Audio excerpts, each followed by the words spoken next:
The Songa Center, the site of today's Hockey East matchup between the Minutemen and the Riverhawks. It's the third to last game of the season and a big one at that. It's number 13 UMass Minutemen going up against number 14 Lowell Riverhawks, both of those rankings in the pairwise. Hello everyone, I'm John Ruggiero alongside Zeke. Altman and Zeke, both of these teams faced off this past Thursday. It was a tie, technically, but UMass, the Minutemen, they won in the shootout. Can you recap that game for me? And it was a fun one, John. Thursday night was a roller coaster for both teams. First off, UMass Lowell score right away, and they take advantage of, a Mullins crowd that, wasn't too rowdy, wasn't too loud, wasn't too up for it on a Thursday night. But boy, did UMass respond. Lucas Olvestad, what a sniper from him off the pass from Ryan Lautenbach.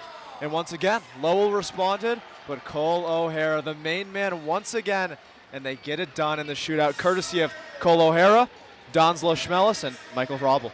Of course, it was a 2-1 shootout victory, getting the extra Hockey East point, tying both of these teams for sixth in the Hockey East standings. But Zeke, you mentioned Cole O'Hara. He has 46 points on the season, but you look to Lowell's top scorer, their top scorer, Owen Cole, only has 19 points. That's a huge difference right there. Yeah, it's unbelievable, the difference in point totals for each team. Like you said, Cole O'Hara, Idar Suniev, these guys have a number of points, and you have to go down the list to find kind of the scraps a little bit. Kenny Connors, Ryan Lautenbach, Francesco Del Elche.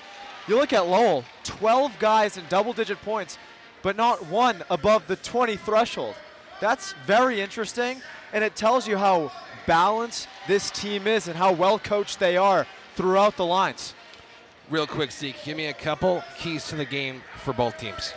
Well, you talk about UMass Lowell and their defense, their grit, their determination. UMass Amherst have to respond with that same thing, and it starts with the freshmen becoming men. Francesco Del Elche and Larry Keenan. They have to become men. Larry Keenan has to be the same way he was in that BC game in Chestnut Hill. We're going to take a quick break on our YouTube stream here, WMUA Sports 91.1. We'll be right back after the national anthem on the home fort for Minutemen Sports.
Welcome back to the Songa Center. The anthem is over, and so are the starting lineups. They have both been read for both teams. Let's go over those starting lineups for your UMass Minutemen: Jack Musa, Lucas Mercury, and Cole O'Hara. And on the defense, Lucas Olvestad and Owen Murray. And, of course, Michael Hrabel starting in net. And as for the Lowell Riverhawks, you have left to right Scout Truman, Stephen Owens, and Lee Parks. The defensive pair of Ben Meehan and TJ Schweihart. And we expect Henry Welsh to start in goal this evening. Zeke, any quick thoughts before puck drop? Yeah, this UMass Amherst team, they have to start fast. UMass Lowell, they're going to be tough. They play with determination. They're here for a reason, and they started well this season. But in the last couple of games, it hasn't been it for them. Before Thursday, they lost 4 of the last 5 and only won 3 of their last 13 games. You have to bet that Norm Bazin of UMass Lowell is going to want to fix that tonight. You said it, Zeke. I mean, you just look at the last couple of games for both of these teams. UMass, the Minutemen, 7-2-2 in their last 11, and the Riverhawks 1-4-1 in their last 6. Of course, there was a shootout loss to the Riverhawks last time out, and we actually have Benny Halas starting in goal. He started on Thursday. Usually, both goalies split the weekend. It's been kind of a rotating door for them, but you know they believe in Halas tonight. Halas gets the start, and we're underway at the Songa Center. Lucas Olvestad gets a tip into the zone, and Benny Halas out of Budapest, Hungary, plays it to the far side. The Riverhawks going right to left in their home whites with blue and red trim.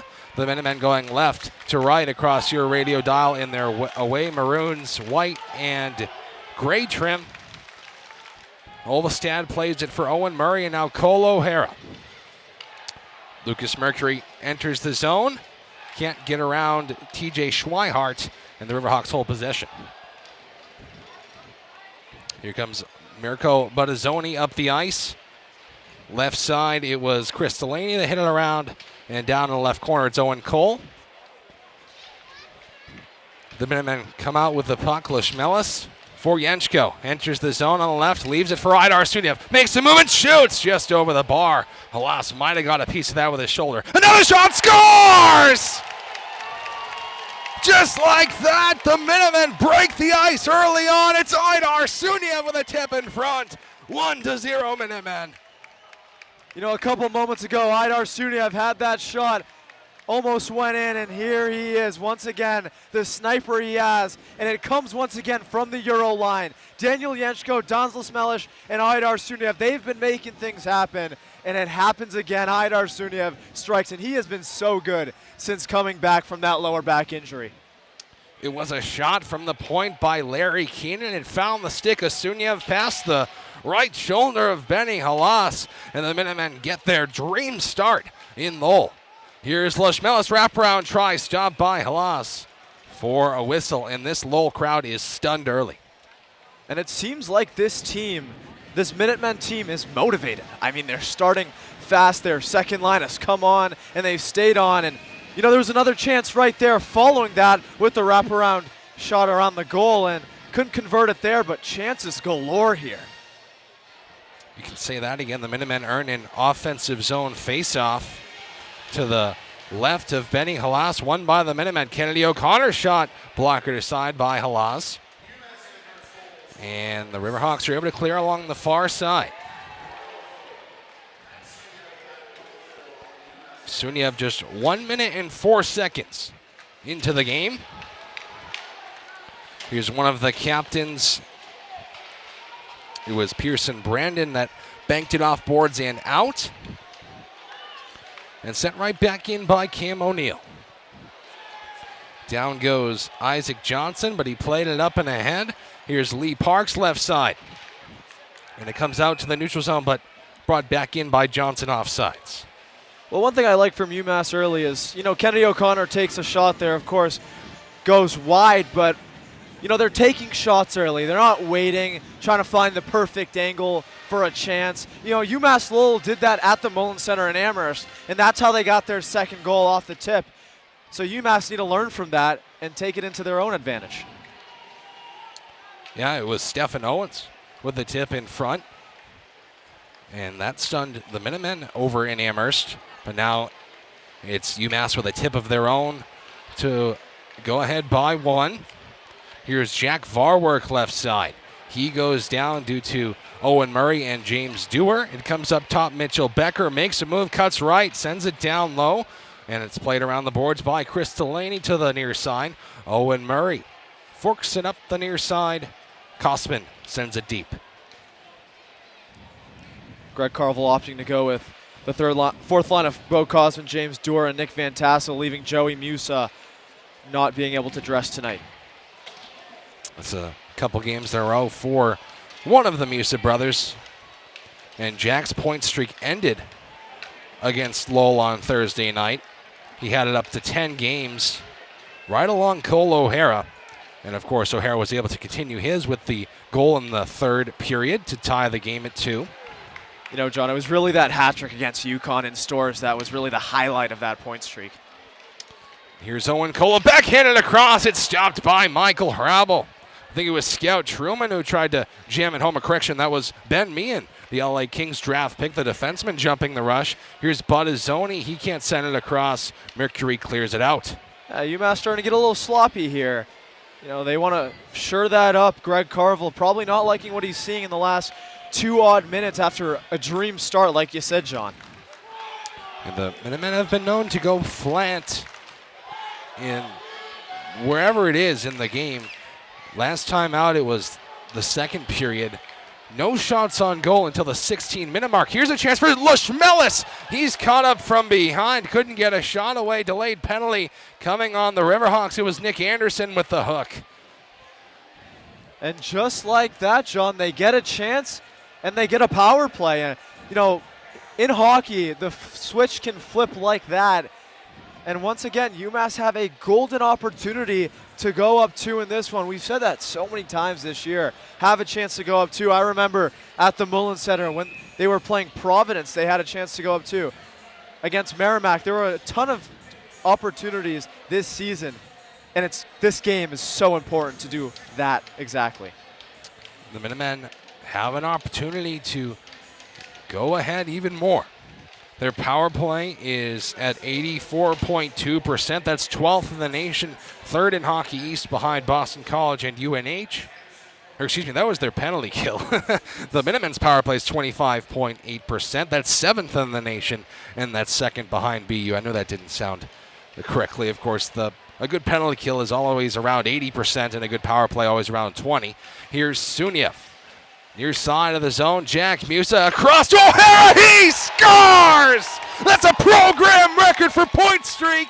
12 games in a row, O'Hara scored a point, and the Minutemen go ahead by 2. Cole Goal O'Hara, history for the Minutemen and history in Amherst. Cole O'Hara, take a bow. The Predators draft pick stays on fire. It's his 20th goal of the season, his 47th point. And the Minutemen are running away with this one early, not even 5 minutes in. It's 2-0 at the Tsongas Center.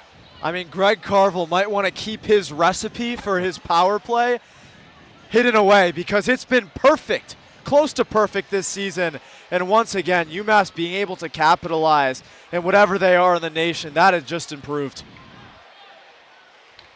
Yeah, like I said, 7th in the nation. Expect that to go up after tonight.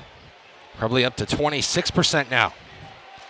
And the low penalty kill coming into this one at 80.7%. That's a bit of a weakness for them. That's 26th nationally and 6th in Hockey East. And the Minutemen jump right on that and take advantage. And that was a surprise, John. UMass weren't really able to capitalize in the power play early in the game.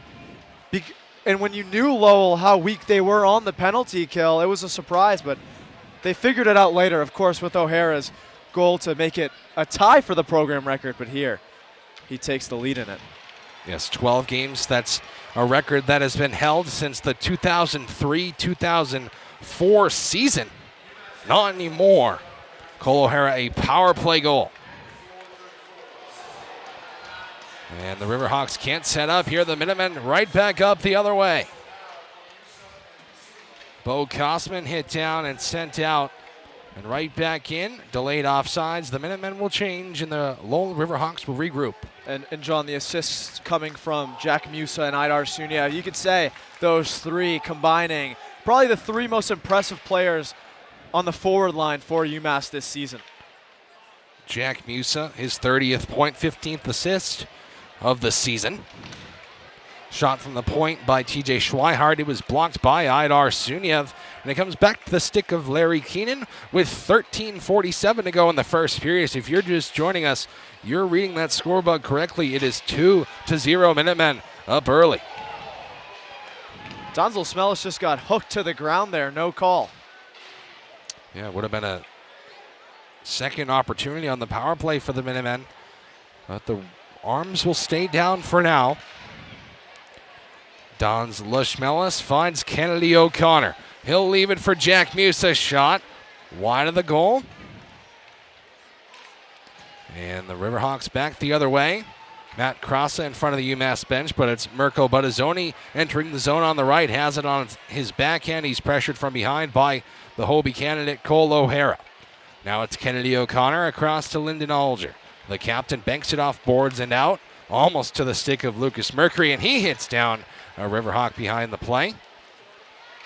And a nice interception by Jack Musa. The puck comes out to the neutral zone, but we have a whistle for a hand pass with 12:47 to go in the first period.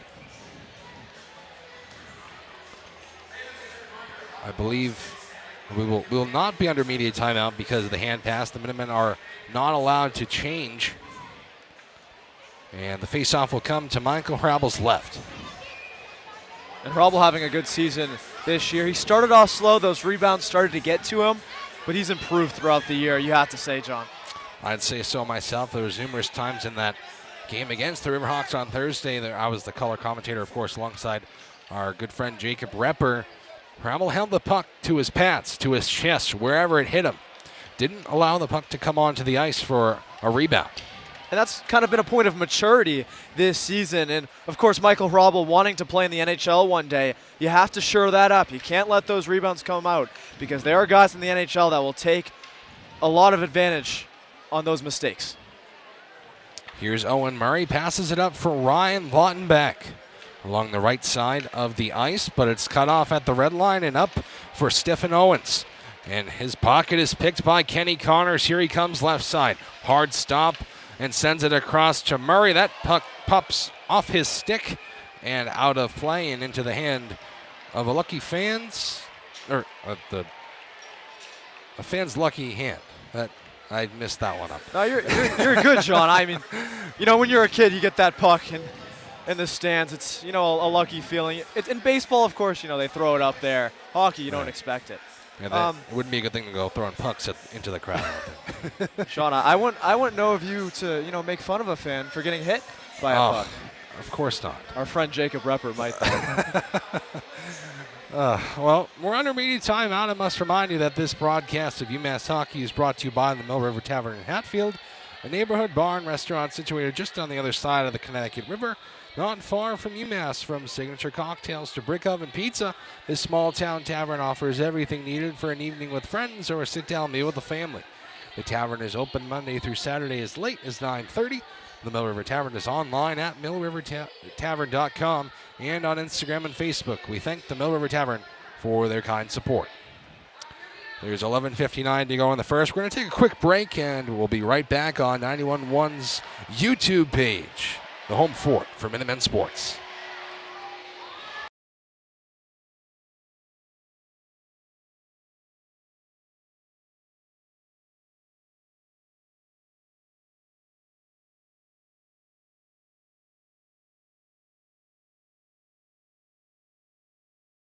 And just like that, we're back at the Songa Center. John Ruggiero, Zeke Altman, 2-0 Minutemen, courtesy Idar Suniev and Cole O'Hara, both Hobie candidates for the Minutemen. Of course, O'Hara has much more of a likely chance to win the trophy. He leads the country in points. Suniev did get injured Murray's shot saved by Halas for a whistle. He's always been right around the top. Yeah, I mean, Idar Suniev, he was on a generational run to start the year with that hat trick against Bentley at the beginning. And, of course, Cole O'Hara has kind of taken the reins when he got injured. But both of them have been incredible for the Minutemen this season. And then there have been guys like Jack Musa who came over and, delivered in spots, and other players like Lo Schmelis, like Francesco Del Alce that have figured out their time, their place, their moment. And that's what's made this team great. Yes, they're a top 13 team because of it, and in position to make a run for the tournament. Here's Jalalche to bank it off boards and up for Daniel Yenchko. Now Don Schmelis, he's pressured from behind by Nick Anderson, and the Riverhawks are able to clear. And here they come into the zone. It's Buttazzoni. He can't send it across. He's pasted to the outside by Francesco Del Alce. Good defense there by the freshman. Shot from the point, saved by Hrabel. Rebounds loose to the top of the slot. It goes to the stick of Owen Cole. Right side, the captain. Cole shot wide of the goal. Might have caught a piece of one of the players in front. And the puck is cleared by Daniel Yenchko. Daniel Yenchko, a player that missed a chance in Durham. You were calling that game. The wide open shot that he missed. It was devastating for him. He emphasized that the other day in player media, knowing exactly the moment and knowing that, he's a freshman, but there are so many points for improvement in such a talented young player.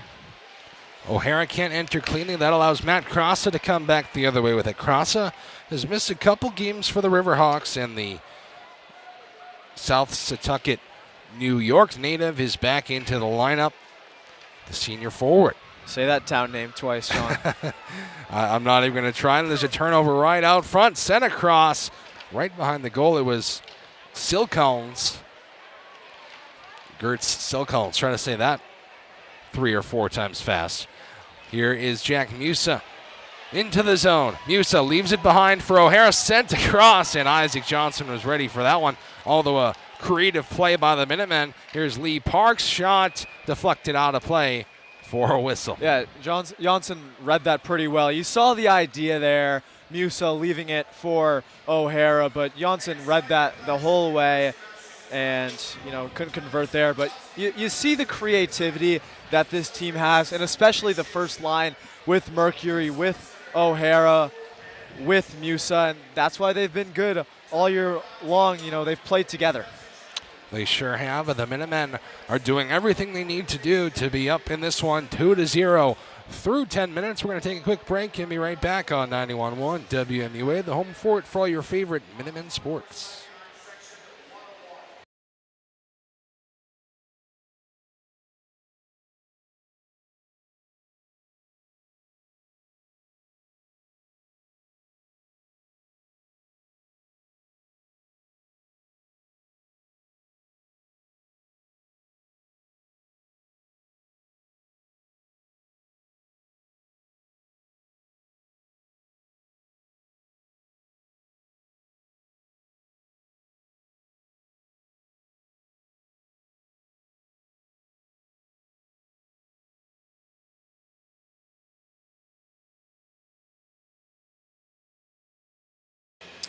Back here at the Songa Center, John Ruggiero and Zeke Altman. 10 minutes through the first, and the Minutemen are beating the Riverhawks out of their own building right now, Zeke. Yeah, it's not been fun for Riverhawk faithful in this one, and they seem kind of lackadaisical. They seem like they're not playing well, and UMass just have to continue what they're doing, keep their momentum going. They'll win the draw and shoot towards travel. It's stopped in front and cleared by Ryan Lautenbach. Shots are currently tied 3 apiece. But the thing is, out of the 3 Minutemen shots, 2 of them found the back of the net. It's good for a .333 save percentage for Benny Holaz. The Riverhawks might be questioning the decision to start him tonight. There's a Michigan try by Stephen Owens to get a jeer into the crowd. It didn't go for him that time, but boy, that would have been something. It's cleared by Lautenbach and up for Bo Kosman. I've seen one Michigan. Wasn't there one the other night in the NHL? Oh, there might have been. By a Michigan player, nonetheless. I did not see that one, as heading to the bench is Scout Truman. He was shaken up behind the play. But there was one actually performed against the Minutemen my freshman year, and for the life of me, I cannot remember the Boston University player that put it past Luke Pavicic. We'll have to get back to you on that one. John, your freshman year, that's ancient right there. Okay. Back when I wasn't getting all of the opportunities to call hockey games on WMUA, so I was just sitting in the front row of the student section. Johnson's shot was blocked. Of course, that Michigan goal happened right in front of me. Here's Mitchell Becker, cuts middle and shoots. Stopped by Rebel. Rebound is not available. He covers it up, and a scrum will happen right in front of him. You know, we talked about these two teams. They both won it. They're right there for those last couple spots for the all-out bid. And, you know, it seems like UMass Amherst wanted a little bit more than UMass Lowell. But in hockey, you know, PK Subban was talking about it on ESPN the other day. You have to go out there and put it all on the line, or else you're going to get hurt. And both of these teams are doing exactly that. Yeah, the Riverhawks are not giving up just yet. Of course, there's only 12 minutes gone in this entire game. And the 2-goal lead is considered the most dangerous in hockey, especially, I think, for a Minutemen team that is known to not play the full 60 minutes. And they actually gave up a 2-goal lead against the Wildcats last weekend in Durham. Here's a pass right out front by Mirko Buttazzoni. It's deflected wide by TJ Schweihart. Comes up top to him, fakes the shot, sends it across Meehan. His shot is blocked by Daniel Jenschko. It deflects to the near side to Michael Hrabel's right, now behind him in the right, or the left corner, excuse me.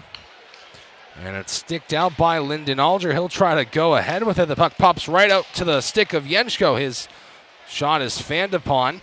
Suniev tries to send it out front. Leschmelis, he's all tangled up, and the puck comes out to the Minutemen zone.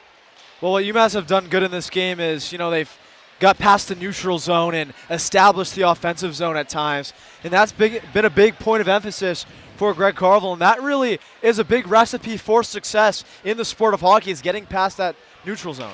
Bentley shot deflected into the netting off the stick of Jack Musa. And you have to get in front of the shots if you're the Minutemen. They've allowed, coming into this game, 1,033 shots all season. That is 16th most in the nation. And conversely, the Riverhawks have only allowed 821. That's 8th least. So the Riverhawks do a good job of getting in front of these shots and getting the blocks going as the Minutemen ice the puck.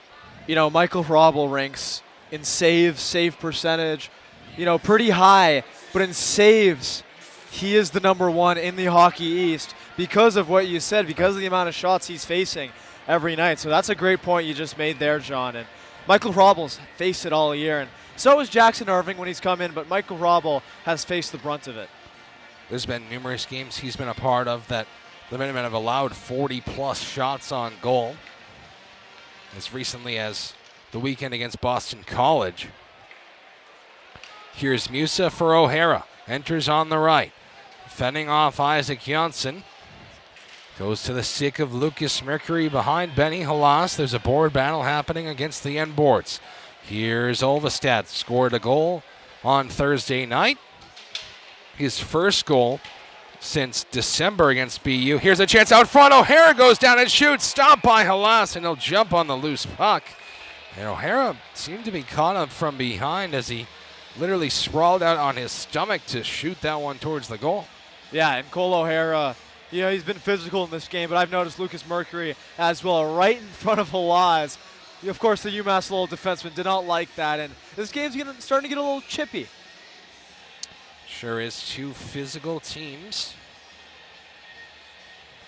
The Minutemen, they're the tallest team in the NCAA with an average height of 6 feet and 1.3 inches. So when you're the tallest team in the nation, you're going to throw the body around. For sure. Face-off won by the Minutemen in the Riverhawks zone, but not if Chris Delaney has anything to say about it. He takes it right from the Minutemen and clears it the length of the ice.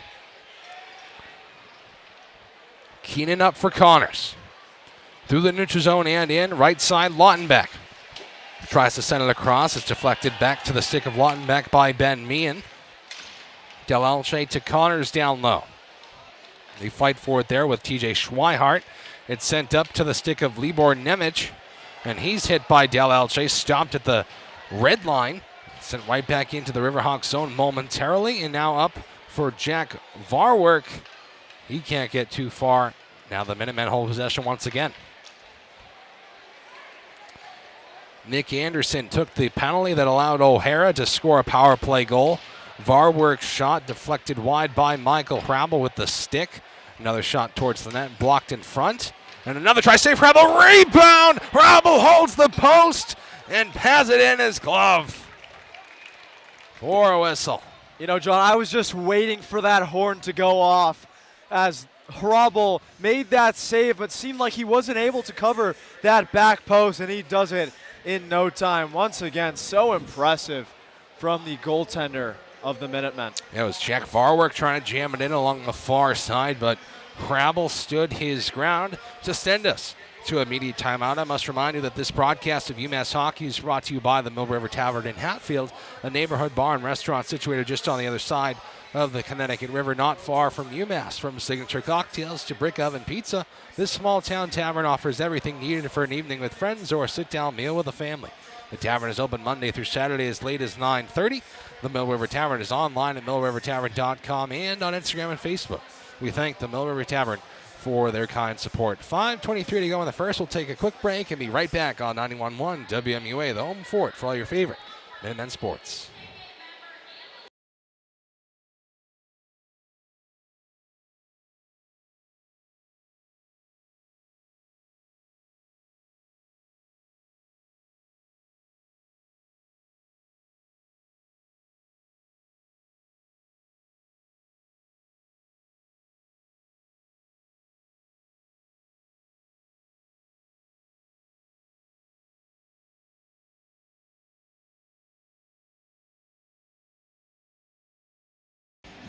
Welcome back to the Tsongas Center. The puck is being dropped to Michael Hrabel's left in the Minutemen zone. It's won by the Minutemen. Olvestad can't get it out. Here's Anderson's shot over the net. Right out front there. Dangerous chance. Down goes a Riverhawk. The fans want to call, none coming. Suniev's stick was held. No call coming for that either. Down goes Yenchko, and that was probably on his own doing, so no call was deserved that time, but I'm not so sure about the chances prior. Puck is sent in inside Mirko Buttazzoni.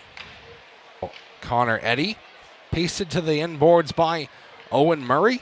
Leschmelis in there to dig for it as well. Sent right out front and up top Becker across to Johnson. Shot patted away by Michael Hrabel. Right side Buttazzoni.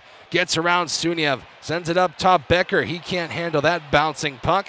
It's kept in by Johnson and sent around the boards to the right. Mirko Buttazzoni. Up top Becker. Across Chris Delaney. Shot smothered by Michael Hrabel. And wherever the puck goes, Michael Hrabel seems to meet it right there perfectly. You know, UMass Lowell are starting to make their way into this game. About 10 minutes in, they decided, hey, we're going to start playing in this one. And they have. They've established the offensive zone a couple times. They've worked it around. They've used the glass well. They've used the boards well, excuse me. And, you know, UMass have to be careful because, you know, that 2-goal saying in hockey. Yep, the most dangerous lead in hockey is 2.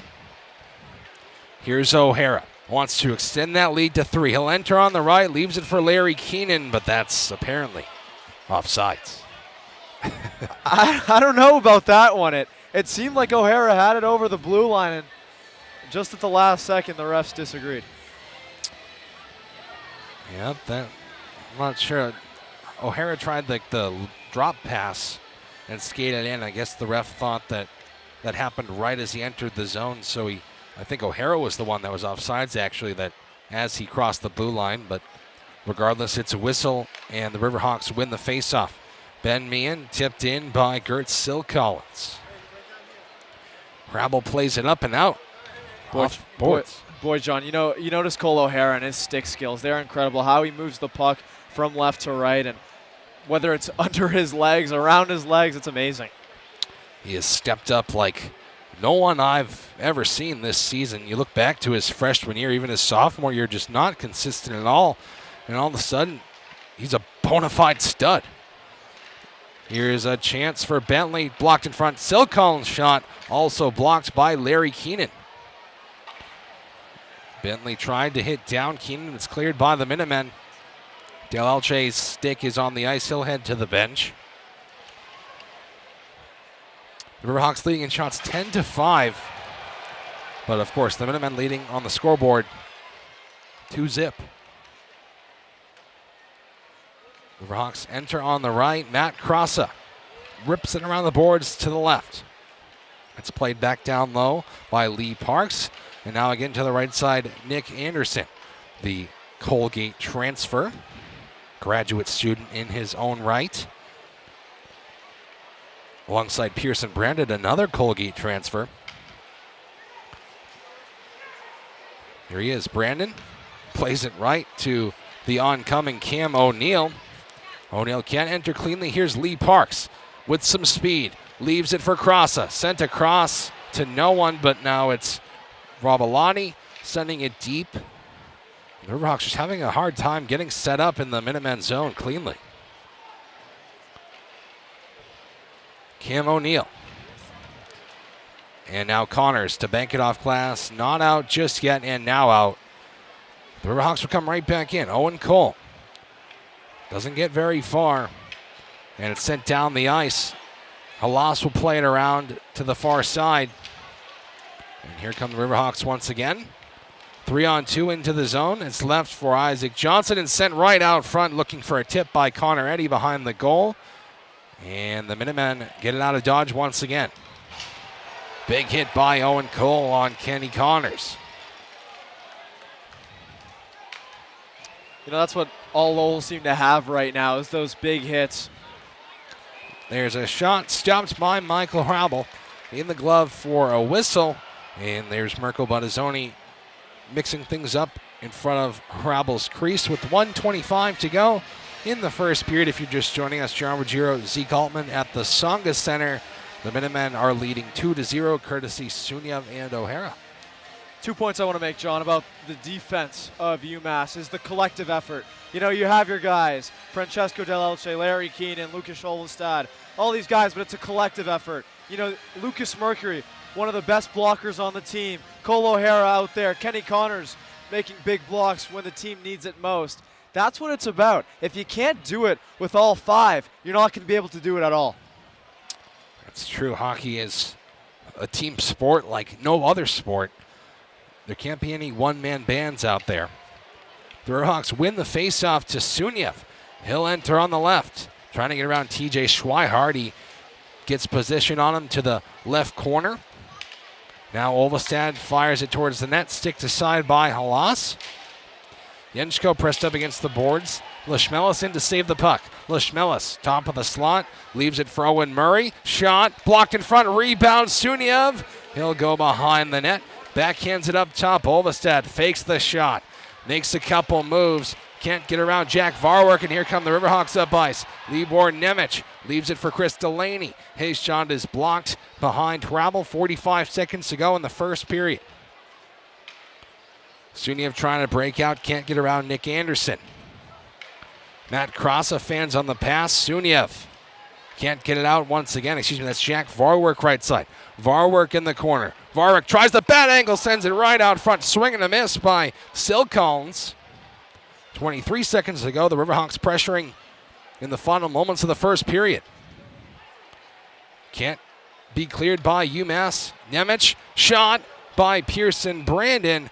Deflected into the netting for a whistle with 12.1 to go. Well, the issue is glaring on the other end. Lucas Olvestad playing with his dinner. He had a pass to the left, he had a pass to the right. He tried to skate past two different Riverhawk defenders, and UMass Lowell were able to take it all the way to the other end and establish their own offensive zone. Aidar Sunia failed to clear a couple times, and he can't have that. That's not how you win hockey games. 12.4 seconds, they have to win this face-off or defend well. And they've added 0.3 to the clock. Riverhawks win the draw. It's up top, Johnson. Banks it off boards low. Not sure that's the play he wanted to make with only seconds remaining. Keenan pastes it to the end boards, and that's the end of the first period, but not before some extracurriculars are exchanged. But after 20 minutes, the Minutemen are up in a big way, 2-0 from first Aidar Suniev with a tip after a Larry Keenan shot, and then a one-timer by Cole O'Hara to continue his point streak. The Minutemen lead 2-0 after the first. Yeah, UMass Lowell, they've been physical. That's what they're known for, their defense. But UMass Amherst, they've been just as physical, taking care of business in that first period with two big goals, one off the power play from Cole O'Hara, but it all started at the beginning from the big man Aidar Suniev, a guy that's played well all throughout the year despite that injury. Yeah, that was only a minute into the game for Suniev, and the Minutemen were off and running after that. We're going to take an intermission break. We're going to leave it on the little screen that you usually see on our YouTube page here, and don't go anywhere. We'll be back in around 14 minutes on 91.1 WMUA, the home fort for all your favorite Minutemen sports.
Hello and welcome back for the second period of play on 91.1 WMUA Sports.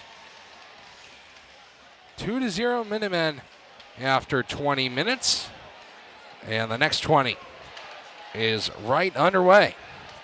Crabble glubs it for a quick whistle just 10 seconds into the second period. Zeke, we were talking before we came on air just now. Cole O'Hara now has he's tied for the third most points ever scored in a season in the Greg Carville era here at UMass, tied with Jacob Pritchard of 2019. Pritchard had 47 points, but that was in 41 games. O'Hara is playing in his 34th game. The record is 49 points, done both by Bobby Trevino and Kel McCarr.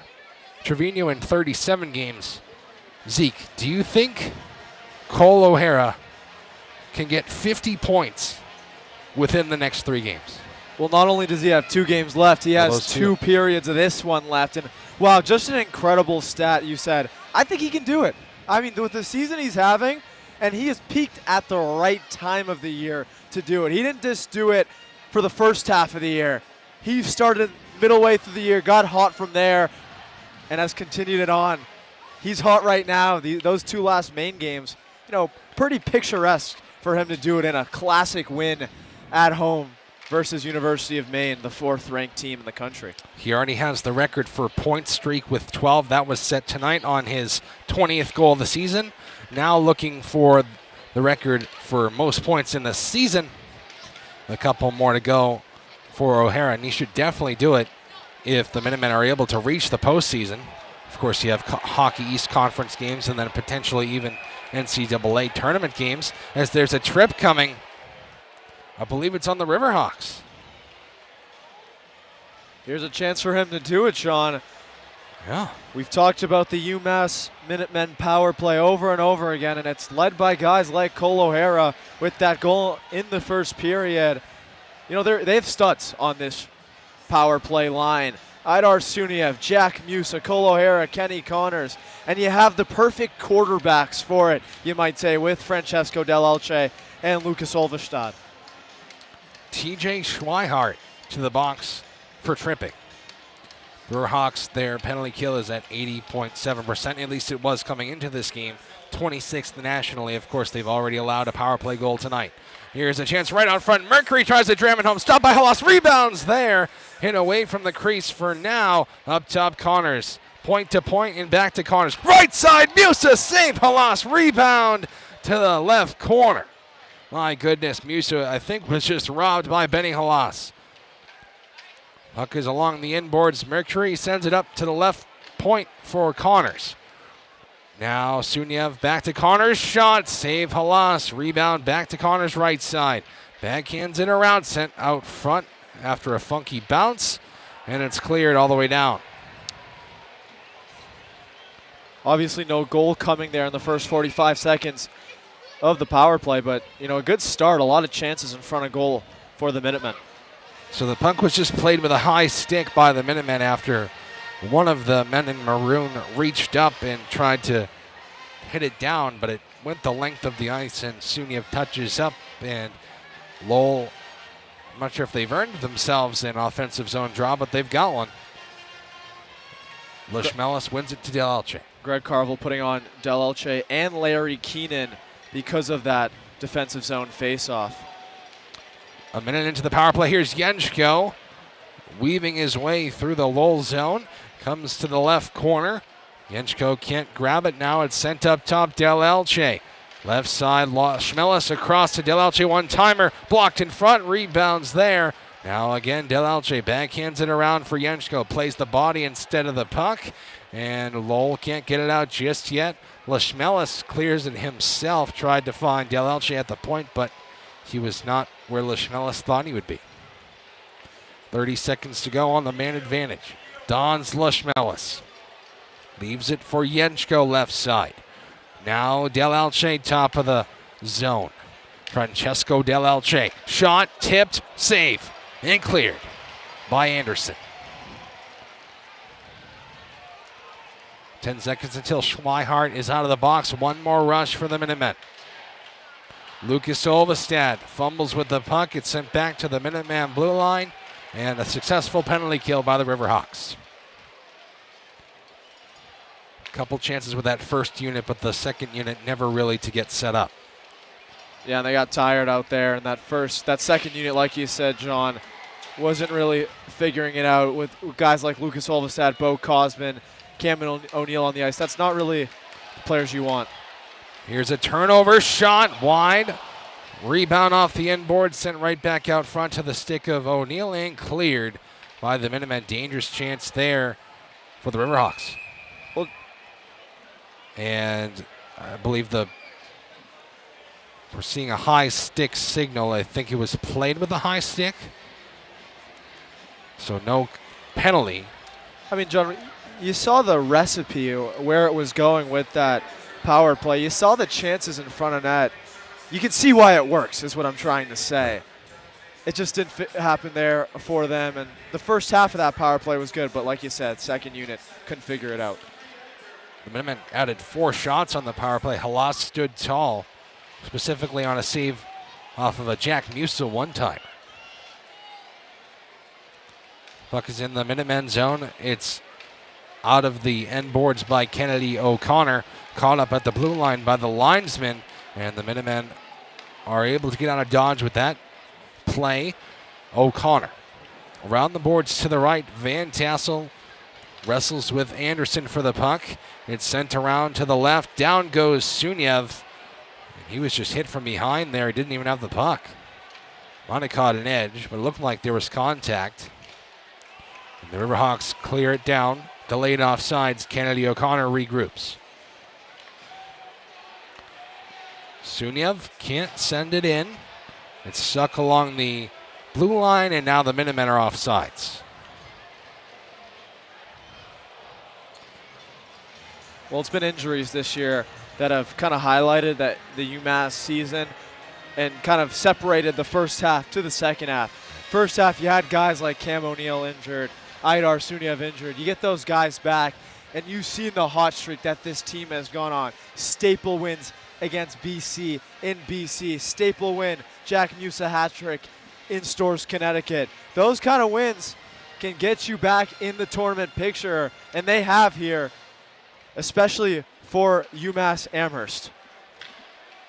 And even further, guys like Michael Cameron going out with injury and losing a defenseman in Kaz Subayeski, not to injury, but for other unknown reasons. Yeah, Kennedy O'Connor has picked up the slack pretty well this season for him, though. So some unlikely Minutemen have had to step up when needed. Here's Delelche, shot robbed by Halas. Out of nowhere, that puck came to the top of the slot, and Delelche couldn't send it home. Got a score there for Francesco Delelche. Just a grade A chance. Benny Halas just stuck that left hand up and denied Francesco Delelche. O'Hara can't set up in the Minutemen zone. O'Hara looking for point number 48 to solidify himself in third place for most points in the season under the Greg Carvel era. Olvestad shot saved by Benny Halas for a whistle with 14:33 to go in the second. If you're just joining us, I'm John Ruggiero, joined by Zeke Altman. There have been no goals scored in the second period, but it all started only a minute into the first with Aidar Suniev and then Cole O'Hara. Now Francesco Delelche, that's a guy that would have been his 22nd point of the season as a freshman. And the fact that he hasn't been claimed by an NHL team to this point, you could say is a surprise, and he's rising up 2025 entry boards as we speak. He leads all Hockey East freshman defensemen in points for a reason. He's been great on the back end. I like to call him a combination of Scott Morrow and Ryan Ufko. And of course, Ryan Ufko scored 2 overtime goals in the 2 games against Lowell last season. The Minutemen unable to find that magic on Thursday night, but were able to secure the extra Hockey East point regardless, of course, in the shootout win. But they are well on their way tonight to potentially securing 3 points. Suniev, right corner. And the Minutemen try to set up here. They're thwarted by Nick Anderson. He can't break out that cleanly, but it's able to get into the zone by Dylan Bentley. His shot is deflected off the stick of Lyndon Alger into the netting for a whistle. We are under media timeout. I must remind you this broadcast of UMass Hockey is brought to you by the Mill River Tavern in Hatfield, a neighborhood bar and restaurant situated just on the other side of the Connecticut River, not far from UMass. From signature cocktails to brick oven pizza, this small town tavern offers everything needed for an evening with friends or a sit-down meal with the family. The tavern is open Monday through Saturday as late as 9:30. The Mill River Tavern is online at millrivertavern.com. And on Instagram and Facebook, we thank the Mill River Tavern for their kind support. 13:35 to go in the second period. We'll be right back on 91.1 WMUA, the home fort for all your favorite Minutemen sports.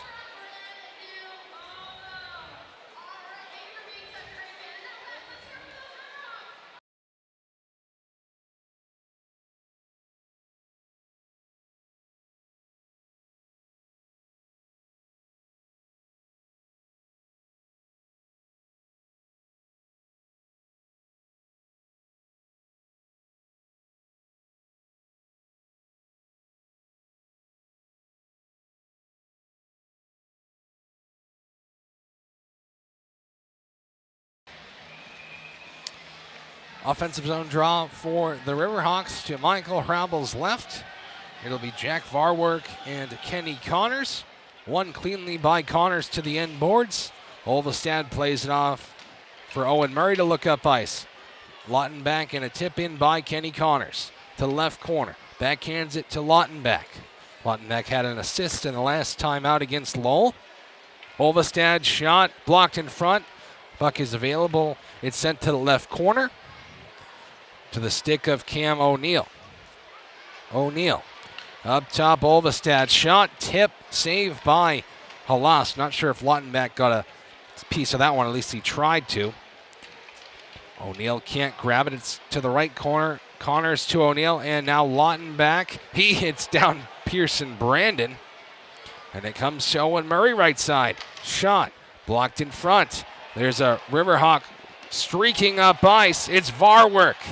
And he can't cleanly cut towards the goal. Good back check by Owen Murray.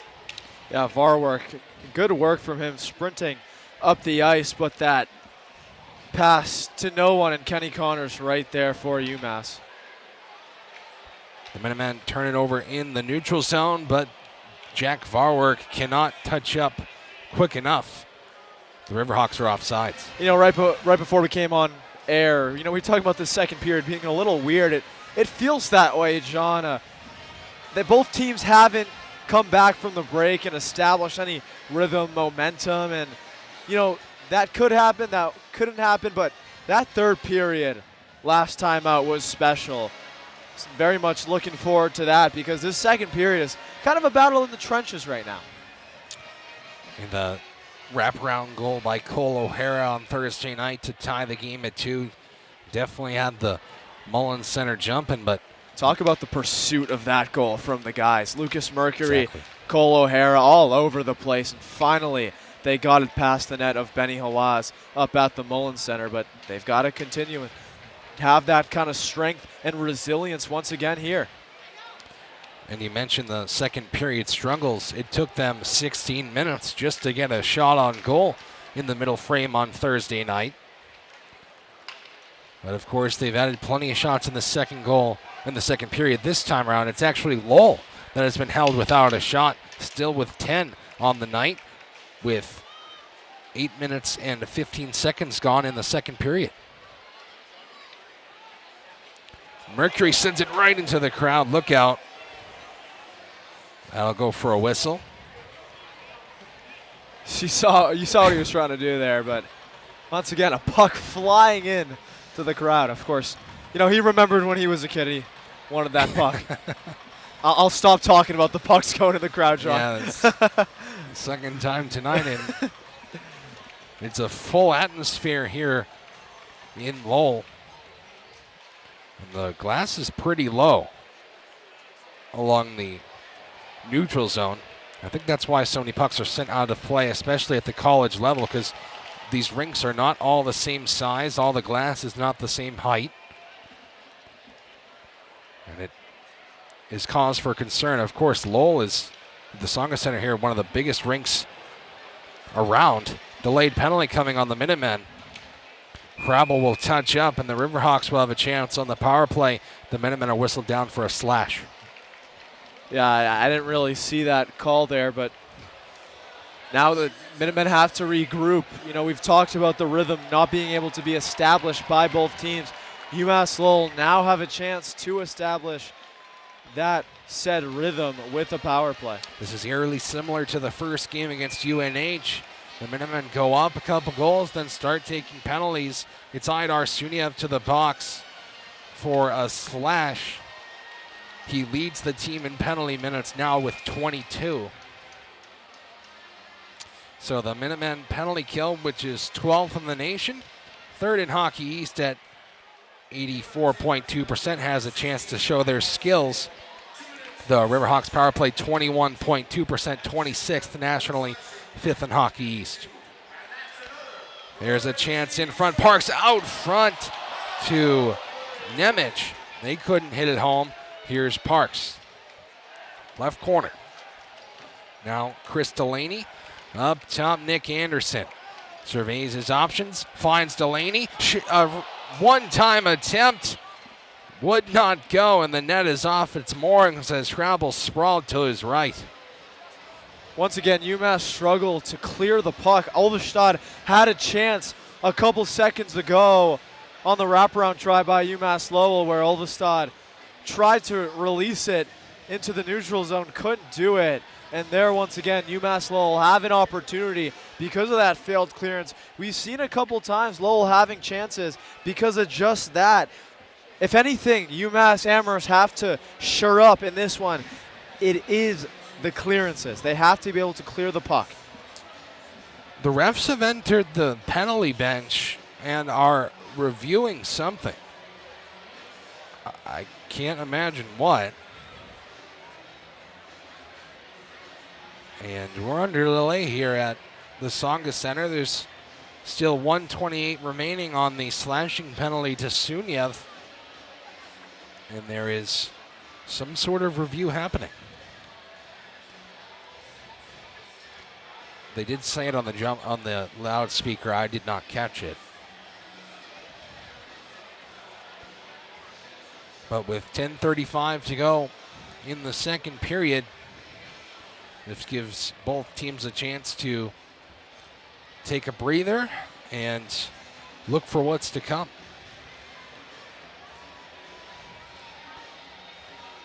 Referees tonight are Terrence Murphy and Jeremy Tufts.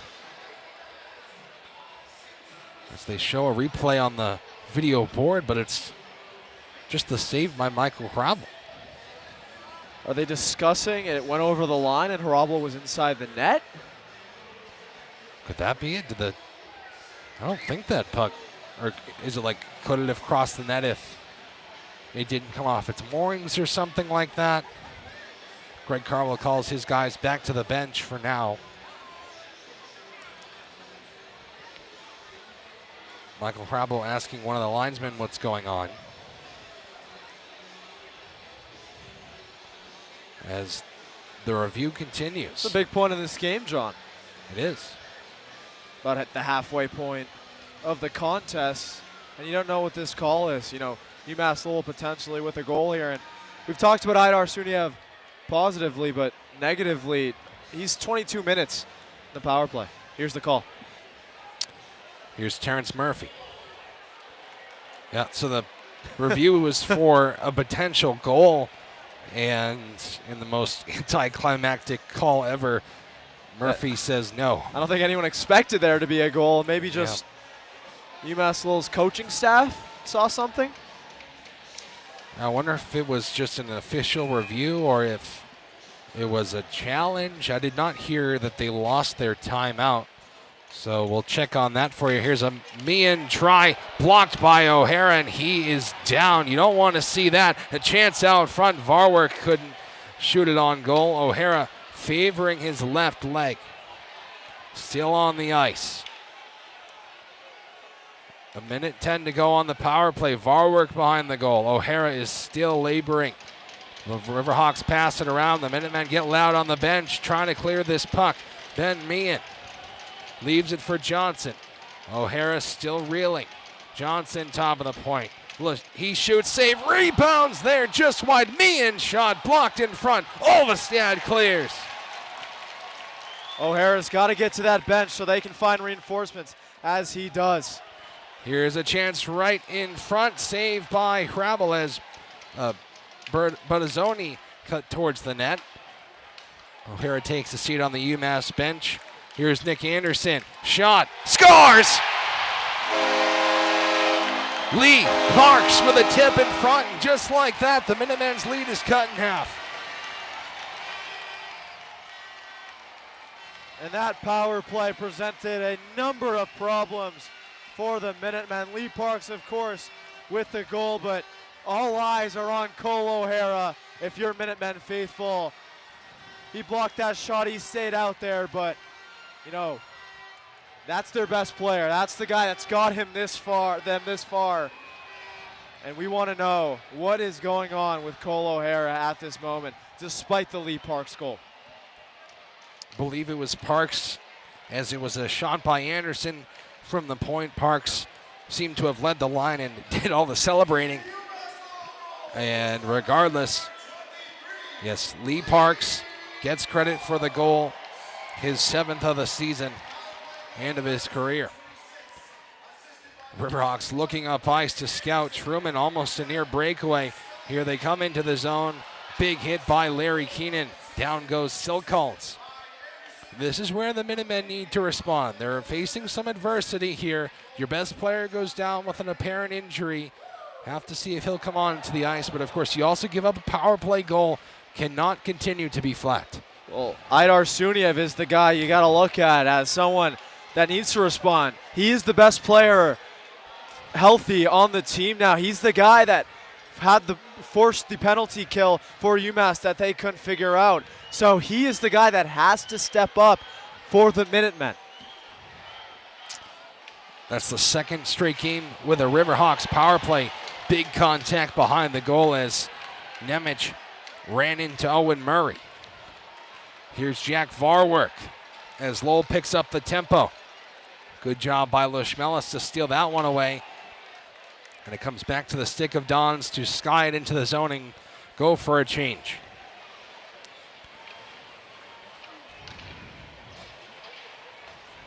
And missing a shift is Cole O'Hara. Nick Van Tassel out for him, like you said, John.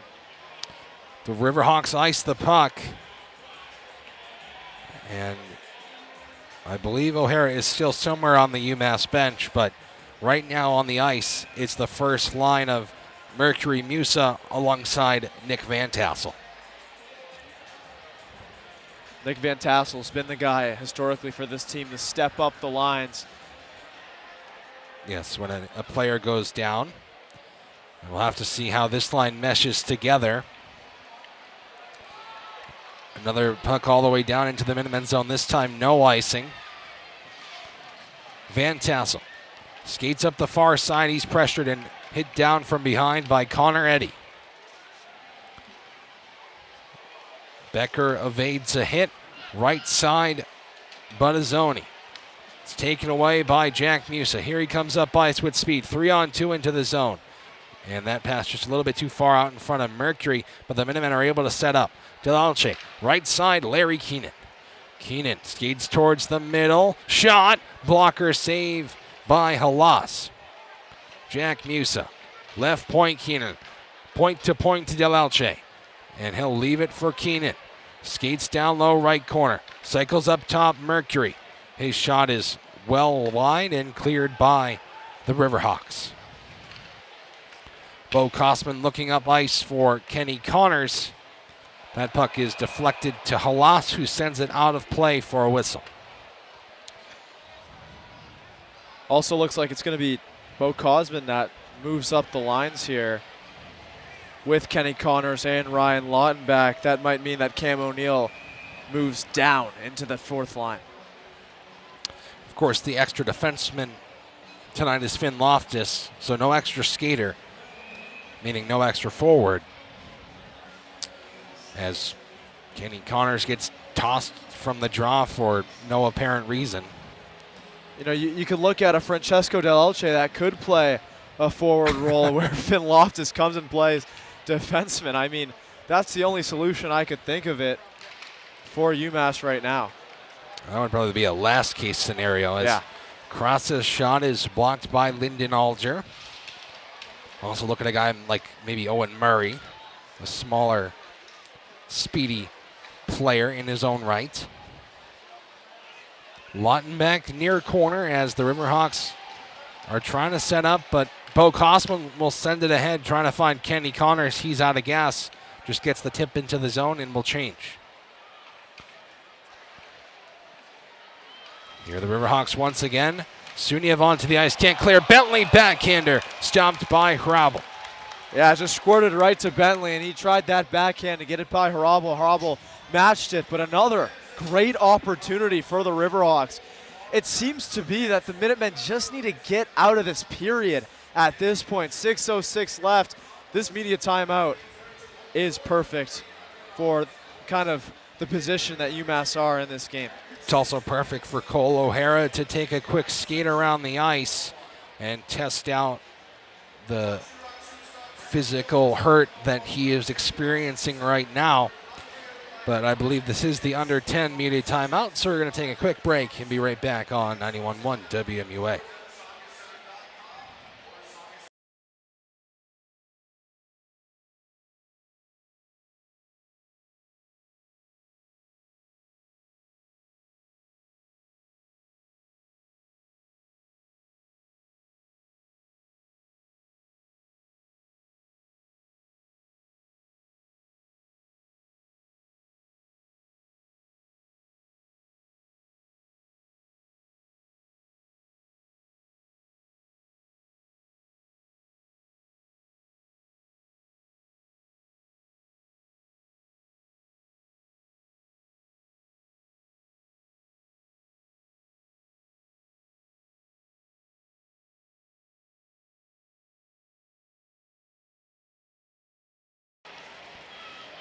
Back here at the Tsonga Center, Lee Parks has cut into the Minuteman lead. And a power play goal has the UMass lead down to 1. Did see Cole O'Hara trying to toughen through the injury he sustained on the blocked shot during the power play. He is not on the ice yet. That puck is stuck along the dasher. I've never seen it actually come to a full stop. That's like the basketball equivalent of a wedgie. Yeah, that was something. And the Riverhawks are off sides. That draws the whistle with 5:36 to go. In the middle frame, Mercury and Musa and Cole O'Hara come onto the ice.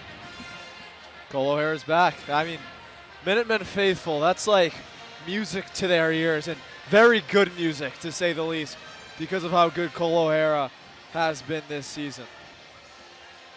Face-off will come right in front of the Lowell benches. Cole and Mercury, it was one directly into the Lowell bench. They'll re-drop it as a second comes off the clock.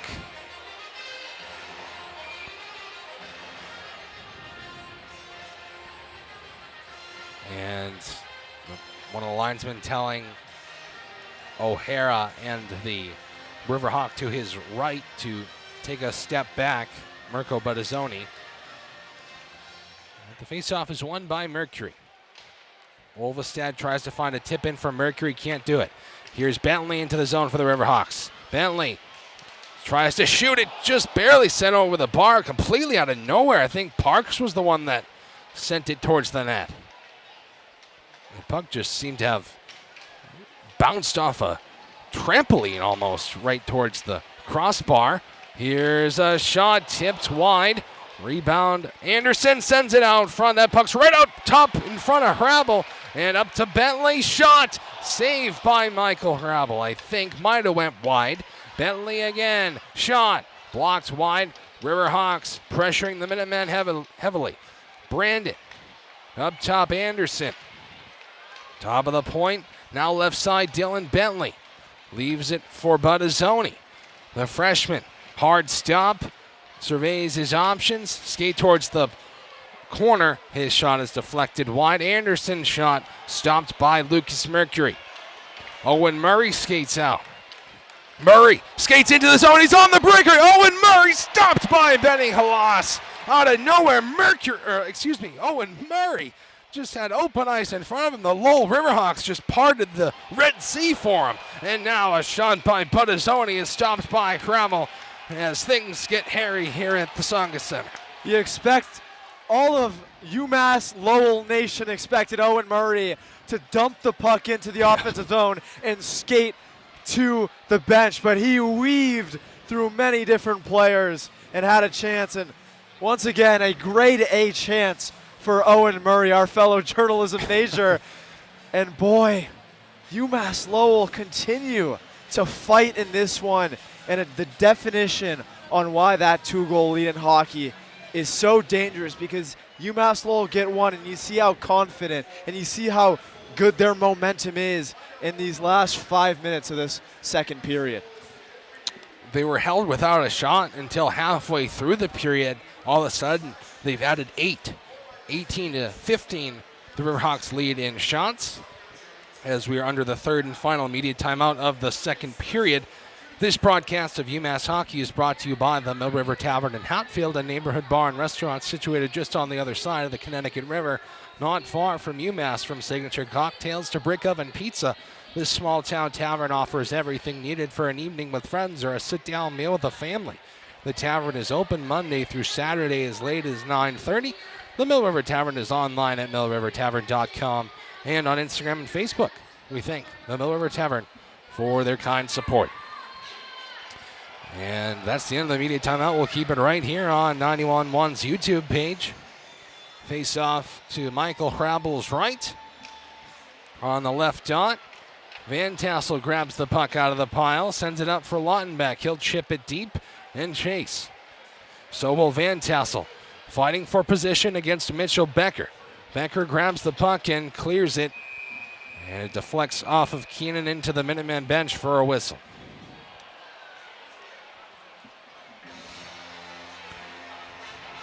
I mean, back to Cole O'Hara to talk about the season he's having. He's now back up to being tied for first in points in the nation with 47. And look, he's a legit Hobie Baker Award nominee. Idar Suniev, he is a nominee. But Cole O'Hara has a chance, a legit chance to go and win this award. Yeah, I believe College Hockey News, the website, CHN as it's often called, has him right around 6th in the rankings for the Hobie Award. But there's still potentially plenty of games left. Especially, I think, something that really helps your Hobie status is your team status. Yeah. If the Minutemen are able to make a run here, it just might increase Cole O'Hara's chances at the Best Player in College Hockey Award. Here's Suniev right side.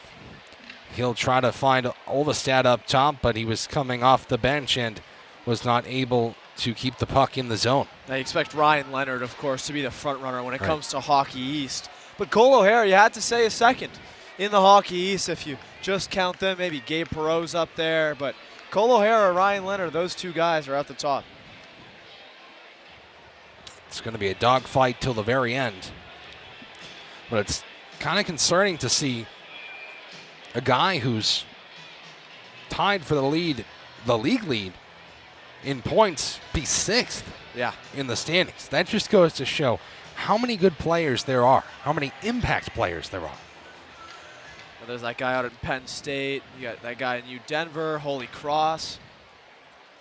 All sorts of names. There's a shot from the point blocked, and here comes Lowell up ice once again. It's Lee Parks. He scored the first and only Riverhawks goal. Eddie tries to send it up top. It goes just over the blue line, sent right back in for the Minutemen to regroup.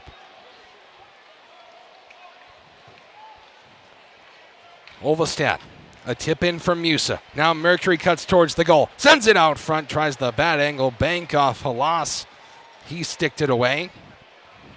Mercury, one-timer, O'Connor stumped by Halas. I think Lautenbach got a tip on that one as well.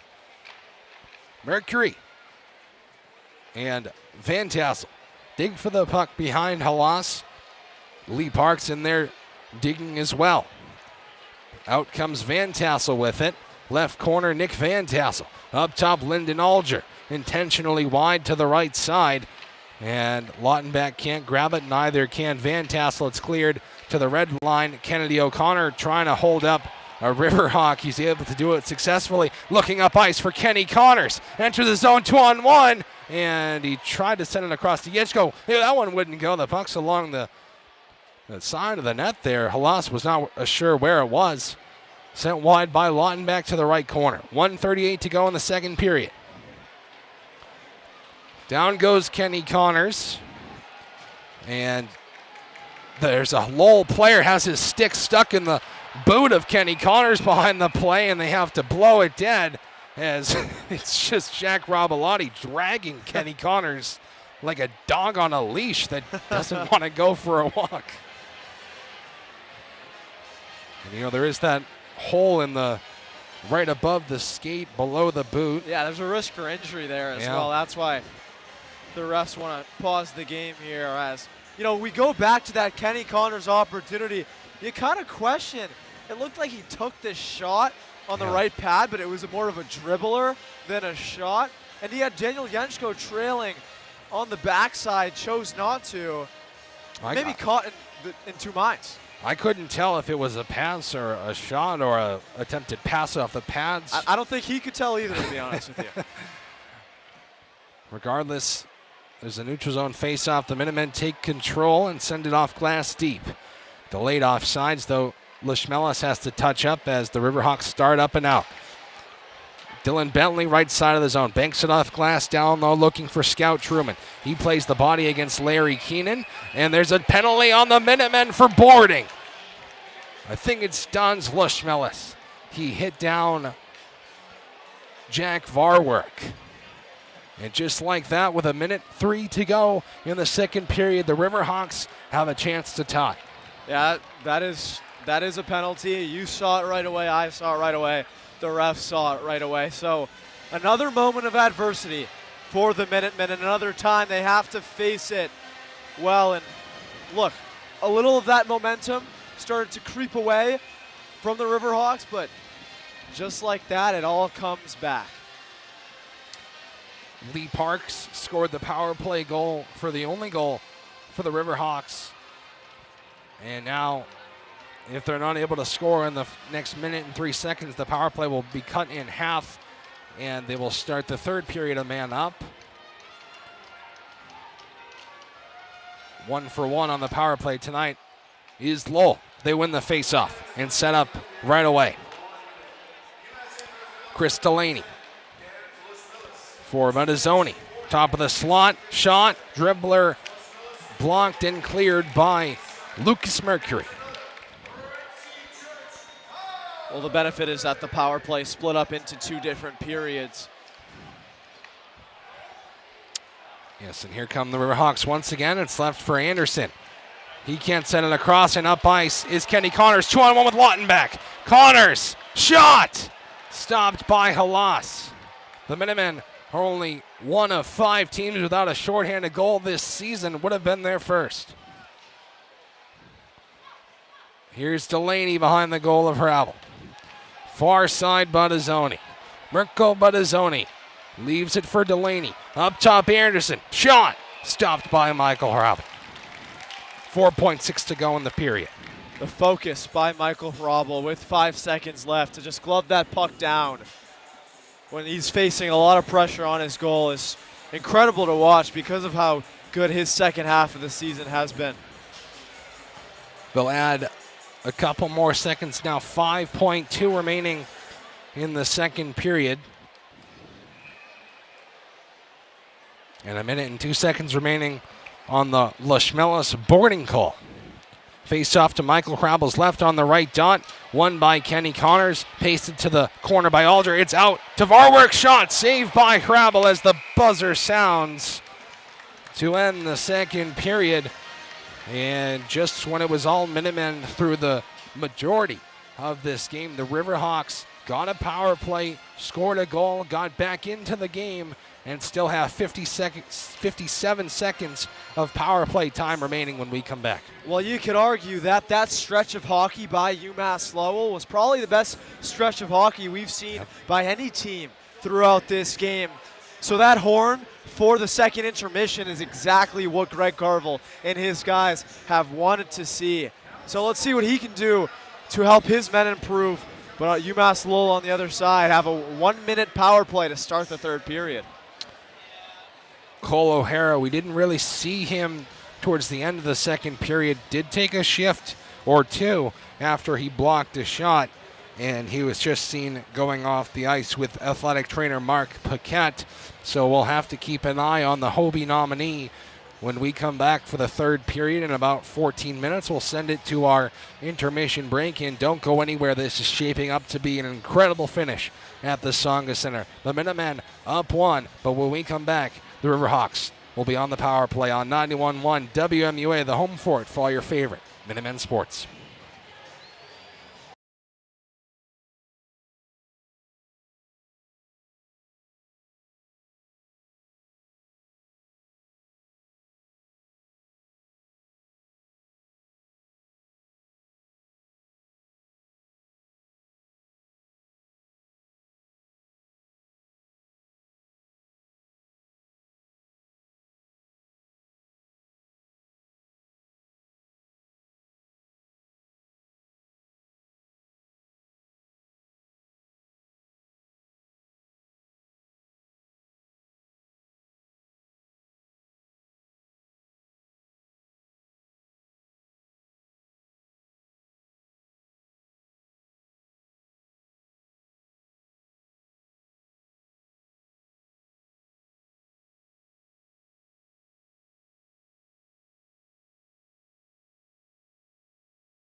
It's time for the third and final period of this game. Ruggiero Zeke Altman at the Songa Center. The Minutemen 2, the Riverhawks 1. Lowell will have a 57-second power play at the start of this third period. They seem to have most of the momentum. So Zeke, what are we thinking here? Can the Minutemen hold on to secure 3 regulation points, or are the Riverhawks going to come back and spoil their party? Well, it's looking iffy right now with Lowell having a 1-minute power play to start this period. And they've been playing really well in the last 10 or so minutes of play. But I think UMass Amherst, they have faced a lot of resilience throughout this season, and they've yet to kind of prevail soundly. I think this is the start of that prevalation, if that's a word, Sean. But this needs to be the period, because this is the biggest period of hockey for both of these teams on the ice this whole season, you might say.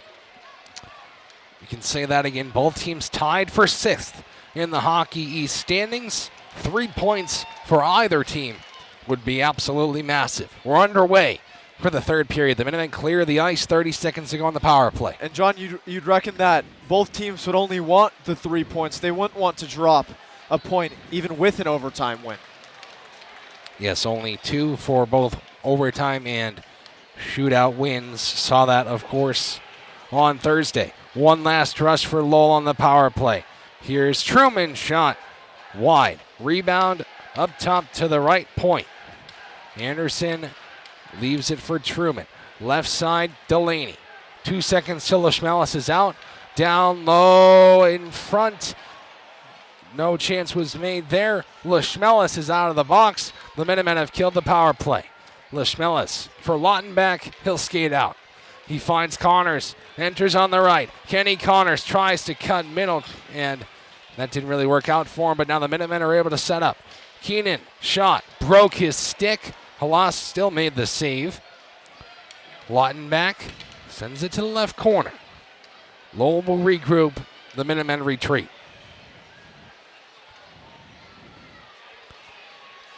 A stoic Songa center waiting for anything to happen. The Minutemen clear it once again, all the way down. That will go for an icing. Yes. The linesman has half of Larry Keenan's broken stick in his hands. He will return that to the Minutemen bench. The other linesman has the other half, but there's another chance for Lee Parks towards the end of that power play there, where he had a chance to just slot it home, and he swung and missed. Once again, a Lowell team that has had not that many chances besides the 5 or so minutes that they've performed pretty well. So they must be disappointed with Lee Parks in that situation. Yeah, they weren't really able to set up at all in that 1 minute, and the one chance they had didn't go their way. Ben Meehan off the end boards wide. Rebound off the kick plate to Mirko Buttazzoni. A board battle will happen along the end boards, and it's cleared out from there by the Minutemen. They'll change off all 3 forwards. Cole O'Hara is on to the ice. Only took 1 shift after getting injured on a blocked shot. He's testing it out once again. He almost blocked that shot by Johnson and went just wide of his leg. Here is Lyndon Alger, pressured from behind in the corner. Mercury in there as well. He's hit down. It's gotten to O'Hara. Reverse hit on Buttazzoni. And here come the Minutemen up ice. Musa backhands it into the glove of Halas for an easy whistle. Beneficial by Jack Musa to kind of establish an offensive zone face-off. Hopefully you win that face-off, but Musa skating up the ice really saw nothing there.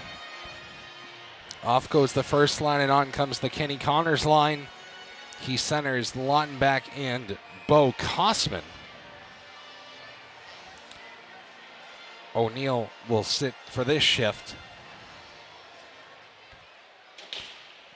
UMass keeps in the clearing attempt. Kenny Connors.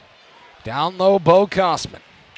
And now Ryan Lautenbach keeps it going around the boards. And right back where it came from by Olvestad to the stick of Pearson Brandon. The Minutemen forecheck not allowing the Riverhawks to clear.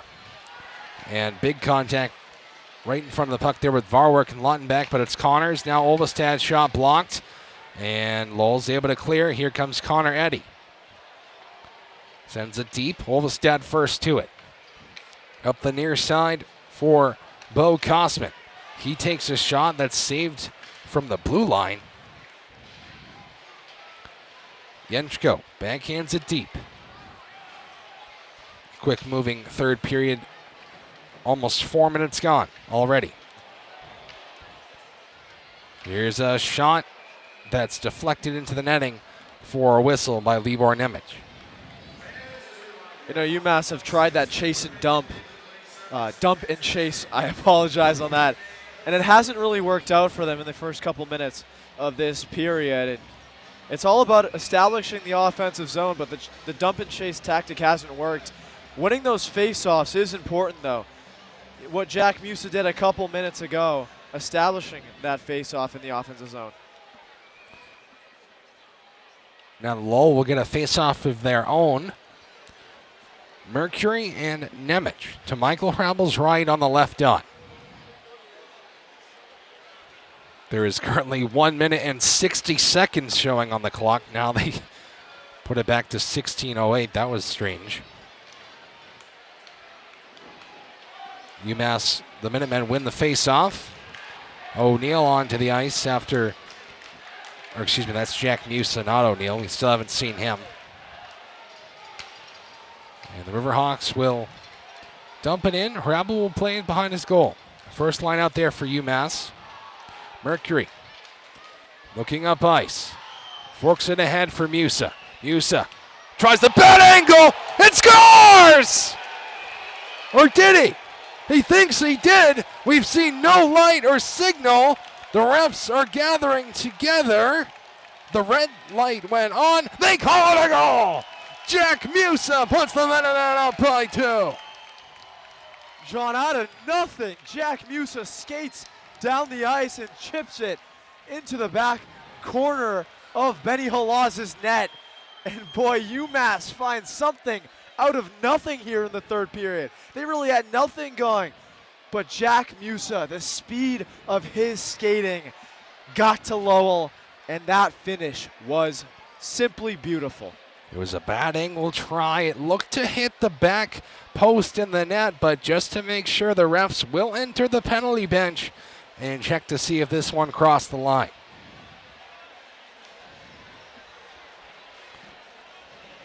And immediately Jack Musa was celebrating, and the play just seemed to completely stop. Both refs completely unaware for the moment. They then called it a goal, and they have already exited the penalty bench. Here's the call from Jeremy Tufts. A good goal. I mean, when Jack Musa celebrates like that right away, that kind of gives you the sign that it is a good goal. Jack Musa's 16th of the year. His second point of the night. And just like that, out of nowhere, the Minutemen up 3-1.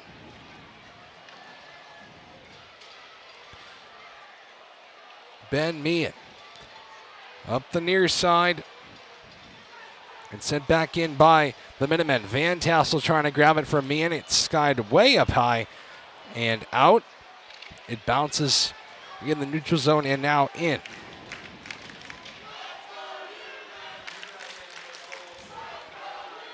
Let's go UMass. I believe that is for the Minutemen. The chant here at the Songa Center as the puck goes out of play with 15:09 to go in the third period.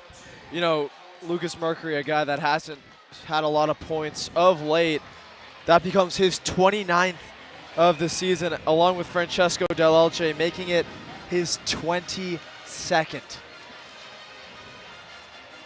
Talked about Francesco Dell'Elce earlier in the game and how he's just simply just rising up draft boards, according to NHL.com and according to a lot of sources, quite frankly. He has been a star in the making in Amherst. So has plenty of the guys wearing maroon on the ice day in and day out. 14:48 to go in the third period. Lowell will look to respond once more. The Minutemen had the same exact thing against UNH. They were up 2-0, and then the Wildcats made it 2-1. Then the Minutemen made it 3-1, and then all of a sudden the Wildcats were able to tie it at 3. As the UMass chants continue at the Tsongas Center. So with plenty of time left, the Minutemen not out of this one yet. I'd like to think they'd like one more. Down goes Del Alce, no call coming. But still plenty of game to be played at the Tsongas Center. You know, we compare this game a lot to the one in Durham. As, you know, UMass took a couple leads in that one, faced a lot of adversity, but at the end it kind of got to them and went all the way to a shootout loss. Well, what they can't do is take penalties with this lead. Here's Lowell setting up Johnson. Shot, scores! Libor Nemec got the tip, and just like that, it's back to a one-goal game. Penalties, tips, you have it. So many things getting in the way of UMass getting a smooth victory. And look, they're going to have to fight for this one. And that was always on the cards for tonight. A game that they would have to fight to win, a lot of adversity, a lot of resilience that they're going to have to face. And boy, we have a special last 13:41 for you in Lowell. And once again, that 2-goal lead in hockey, so dangerous. Who is going to be the next team to score a goal? That's the big question in this one. Just how we thought in Durham when the Minutemen have thought to have delivered the knockout punch. Now Lowell comes back from the dead. 3-2 the score with 13 minutes to go. Nemec's 5th goal of the season. Here come the Riverhawks into the zone with speed. TJ Schweihart leaves it behind due to pressure from Lucas Mercury. Now Owen Murray. Back to Mercury. He'll skate out. The senior wrists it deep. Musa heads to the bench as O'Hara and Mercury forecheck, but it's sent up to Buttazzoni. And now it's Owen Cole off his skate and in, but right back out. Near turnover at the Riverhawks zone by Brandon. And it eventually is turned over to the Minutemen's possession as the Riverhawks will go for a change.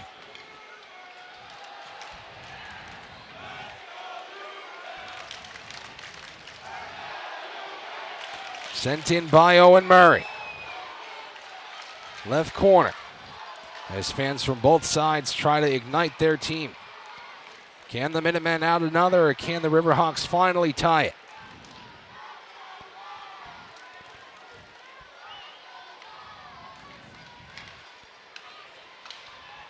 Sent in by the Minutemen to Benny Halas. Played off to Pearson Brandon. He'll start out. Brandon around the boards. It's sent to the right, and unaware was the Riverhawk at the right point, Nick Anderson. Comes all the way to back to the Riverhawk zone. It was now Varwerk for Delaney. Across, a swing and a miss by Nemec, and here comes Daniel Jenshko looking the other way. Jenshko sends it to the left corner. A board battle will happen there. Jenshko behind the net. Lashmela sends it out front. No one's home. Nemec makes a move around Del Alce, but Del Alce is going to win the race to the loose puck in his own zone. It's one of the many strengths from Del Alce, Zeke, being able to get back on the rush. Yeah, his speed, his precision, his scoring ability, so many things kind of culminate to the player that Francesco Del Alce is and has been this season. Here's Owen Cole. He'll cut towards the net. It's behind the goal of Michael Hrabel. Buttazzoni now Ben Meehan. Shot, save, rebounds there. It's loose and they score! Tie game at the Tsongas Center. It's the captain, Owen Cole, the points leader for the Riverhawks, 3-3. And we see the story happen again, kind of exactly what you and Jacob saw in UNH, now happening again here in Lowell, and UMass continue to struggle when they have the lead.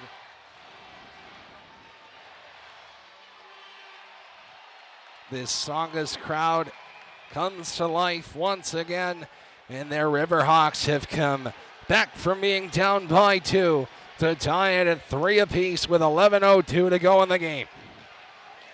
It's definitely anyone's game now. The puck is in the Riverhawk zone and sent down by Truman to Ovestad on the Riverhawk logo. He cannot get a tip into the zone. That's icing.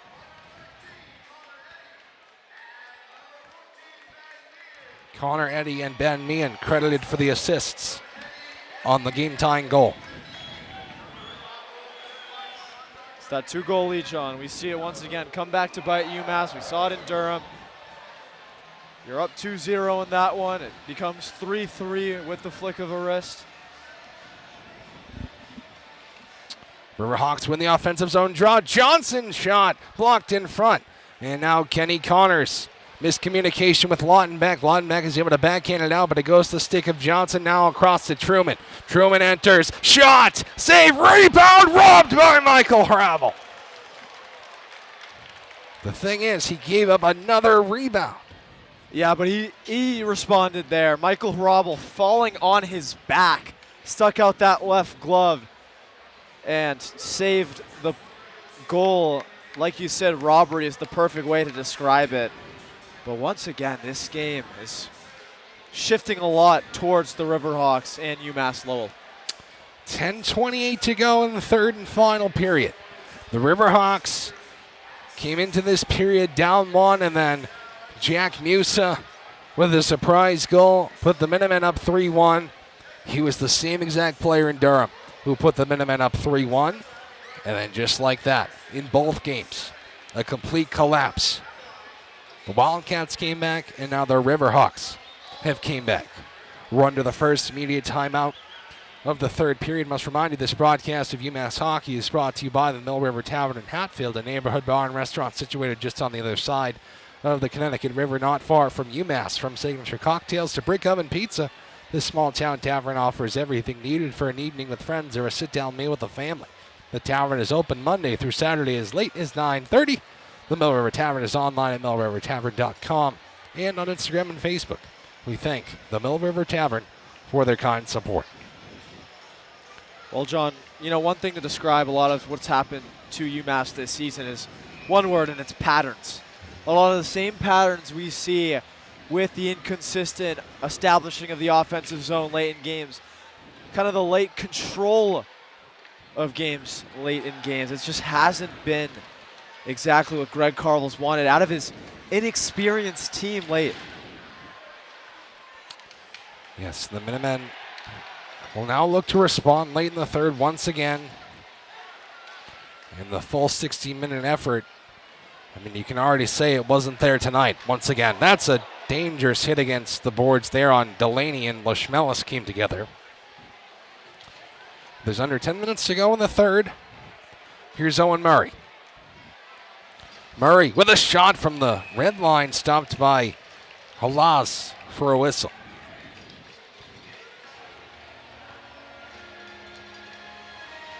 And we will not take the second media timeout, as it has not been a minute of game time since the last media timeout. Face-off will come to Halas's left, on the right dot Mercury, and the game-tying goal scorer Owen Cole. It's won by Cole due to help from Pearson Brandon. Now Buttazzoni will make the breakout. Mirko Buttazzoni makes a move middle, has it on his backhand, and a slap shot up top. Anderson saved by Hrabel. Rebounds there, he dives for it and covers it. Michael Hrabel single-handedly keeping UMass in this game right now. 9:34 left to go. You know, Greg Carvel might think about taking that timeout in this one. That's a good point. The Minutemen are on the ropes right now. They'll send out the Connors line and still look for a response. Face-off won by Connors to Del Alce. And forked out by O'Neill. And right back in behind Michael Hrabel. The Minutemen having a heck of a time getting the break out of their own zone. They clear it down that time, but can't enter cleanly. It comes to the stick of Johnson. And now the Minutemen regroup and enter. Kenny Connors, shot scores! Kenny Connors with a response. And the Minutemen take the lead 4-3 in the third. And it all started with a Cam O'Neill chip off the glass right into the path of Kenny Connors. And a couple times Kenny Connors have had those breakaway chances in this one. This time he slots it right past Benny Halaz into the net. And that is an example of fighting adversity. UMass did it perfectly there. Can they keep it together for 9 minutes and 5 seconds, John? We'll have to see, Zeke. But as for Kenny Connors, he scored 6 games in a row. And the last goal he scored was against Boston College in the first game. He has not scored since. He's now scored in a big way to put the Minutemen up once again. But the Riverhawks look to respond. They can't keep it in, and now it's Suniev to send it in deep. Pressuring is Lashmelis. It comes out and ahead for Nemeth. He scored the second Riverhawks goal. He's pressured by Murray. They both go down. Nemeth out front shots. I think Hrabel got a piece on the Eddie one-timer. Meehan, point-to-point, Schweihart. Shot saved by Hrabel for a whistle.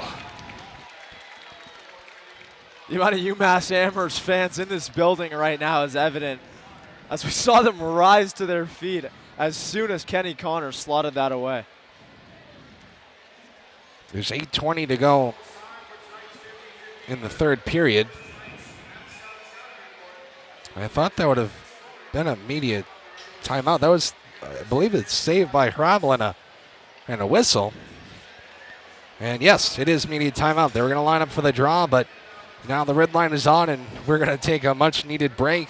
The Minutemen go ahead. Kenny Connors breaks the tie, and there's still 8:20 to go. You'll find out on the other side who will take this game on 91.1 WMUA, the home fort for all your favorite Minutemen sports.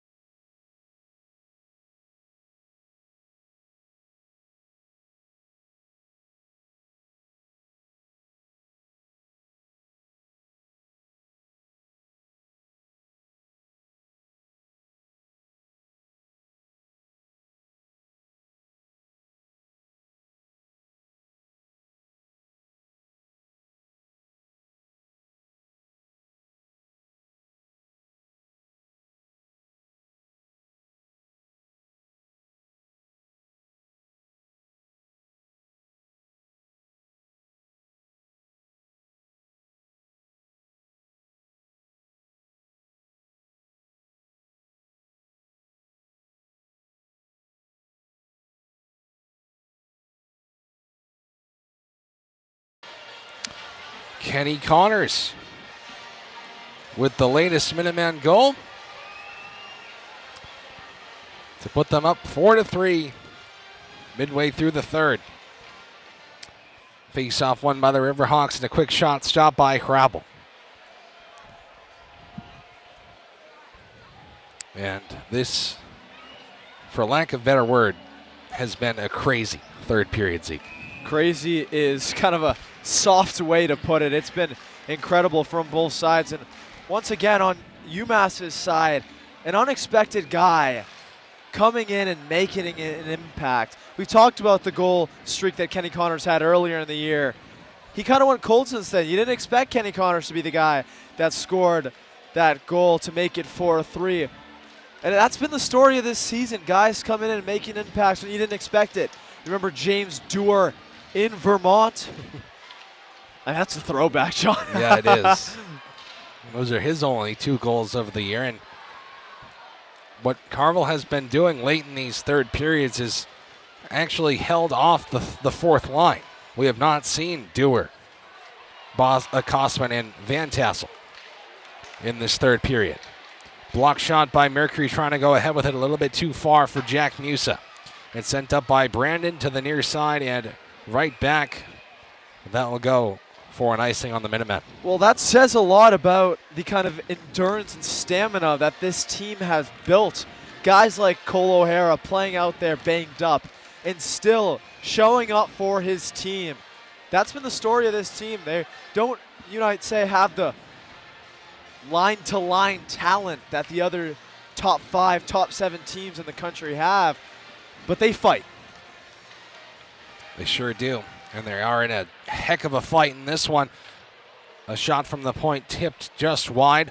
Olvestad banks it off glass and out all the way down. Another icing.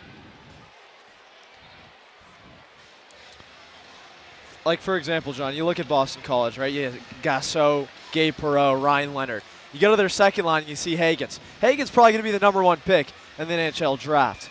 You don't see that for UMass. You see Francesco Del Alce looking maybe a top 90, top 70 pick in the draft, but he is still fighting, making a big impact every single game for this team. We have just seen a timeout by the Minutemen. And I mean, you just take a look at Owen Murray completely dropping a stick in his gloves. I think he's adjusting his equipment, but the wear and tear that has to happen on these players' bodies throughout a game like this is something I think we will never experience. Yeah. And then the add-on in the third period that you're actually only playing 3 lines. Right. It's unbelievable to see how good of athletes these guys are on a night-to-night basis. And Carvel wisely takes the timeout as he realizes his team needs a breather. Yeah, I mean, that's a good timeout because of the fact that they need to regroup. 7:35 left to go. And the fact that they need breaks here and there with media timeouts, but also with their own timeouts to give these guys a breather. That's the only way you do it if you're going to play 3 lines.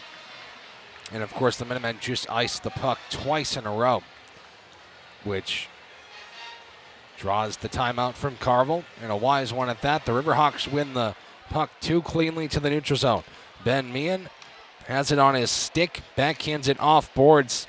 Can't connect with a fellow Riverhawk. Mercury and Musa trying to grab it in the neutral zone, but it comes to Delaney. He goes down, but is able to get it ahead to Varwork to send it in.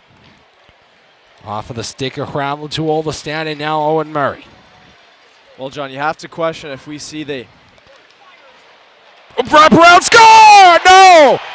It's stopped by Hravel, or was it? You just thought it went in. Everyone was celebrating the washout signal, and it was just a wide open goal. Hravel gave everything he had and dove on it. And you see on the Jumbotron, he stopped it.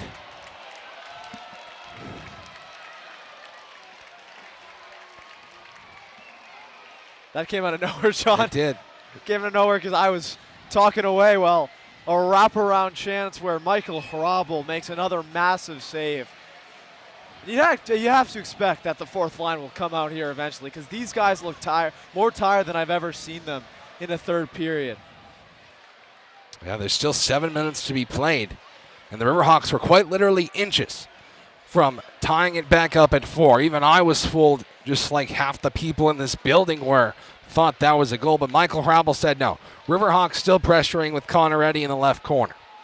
Eddy, the junior forward, wraps it around the boards to the right side. Nick Anderson is there. He'll back it down low for Buttazzoni. Right corner. Now up top, Anderson. Point-to-point, Brandon shot. Can't get the tip, it goes wide. Buttazzoni right side. Loses it to a Minuteman to clear the length of the ice. No icing. Brandon slaps it ahead to Cole. Around the boards again to the right corner. Both teams fight for it there. Lautenbach along with Buttazzoni, and now Connors to skate out of the pile. Kenny Connors is tripped, and there's no call. I mean, that just looked textbook. Yeah, textbook trip there. All 4 referees did not bat an eye at a penalty there. The Minutemen do have the puck in the Riverhawks zone. Lautenbach left corner. Ryan Lautenbach up top. Delelche fires wide. Great screen in front from Kenny Connors. It's kept in momentarily by Keenan and now out to the stick of Larry.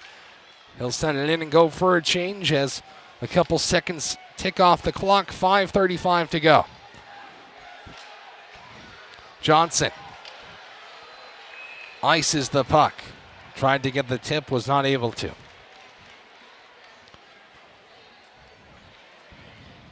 I was a little worried for UMass there as Kennedy O'Connor was on the ice with Francesco Dell'Oce. That's not the biggest defensive pairing that you want as Lyndon Alger now skates on the ice.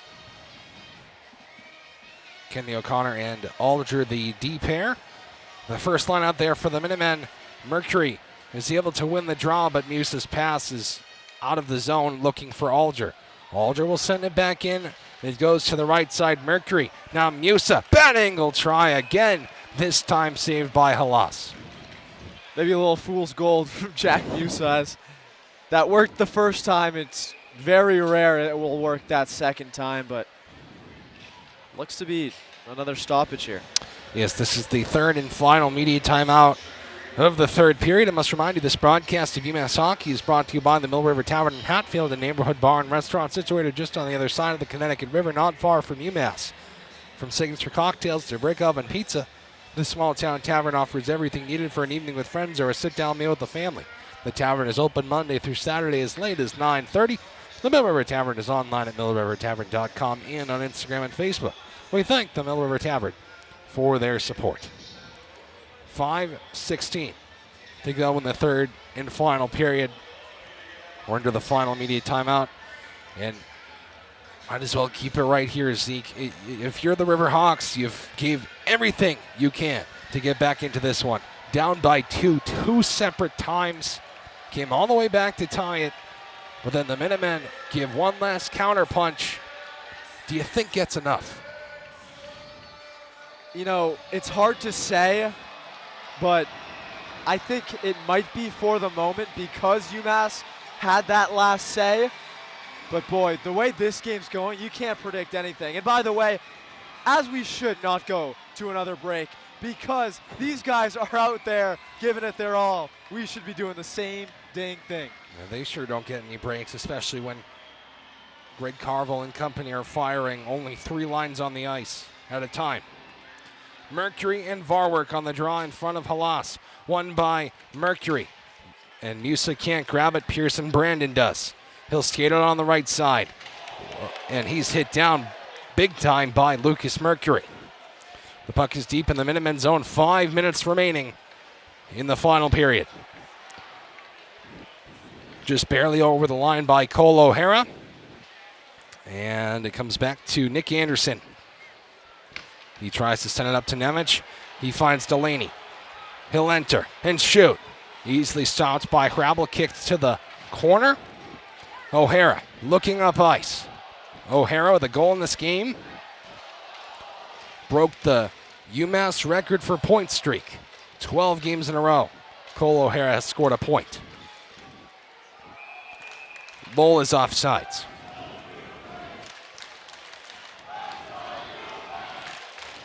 The Let's Go UMass chants are funny because you don't know which one. Exactly. I will say on our side of the ice here in this corner, there are mostly maroon jerseys. I mean, unfortunately, we do not have our crowd mic today, but I'm sure you might be able to hear at least a little bit of something. It's such a fun atmosphere here at the Tsonga Center, especially for us. We are right in the thick of it when it comes to fan presence. The Minutemen ice the puck again. Yeah, and this game going a little later than expected, so all of you guys coming over from URI, UMass with Andrew Samaha and Dylan Shalom, we welcome you. Yep, that was taking place over on WMUA X. I'm not sure of the final score over there in Amherst. UMass with a big win. Wow. 91-88. That's a high-scoring basketball game for college. Yes, both as they head towards the A-10 tournament. Have to see what that does to the standings. But back here in Lowell, 4:08 to go. Here come the Minutemen up ice. Don's Lushmelis enters on the right. Sends it deep for Suniev. Trying to find Lushmelis. It's sent around to the far side. Yenchko back down below. it's Nick Anderson to hold possession. The Riverhawks looking for one last response to tie this late. Expect to hold goalie soon enough. 3:40 to go. Sent in by Connor Eddy. Now what Greg Carl's done is brought Cam O'Neill up to that third line and kind of made that a rotating door with a bunch of different players.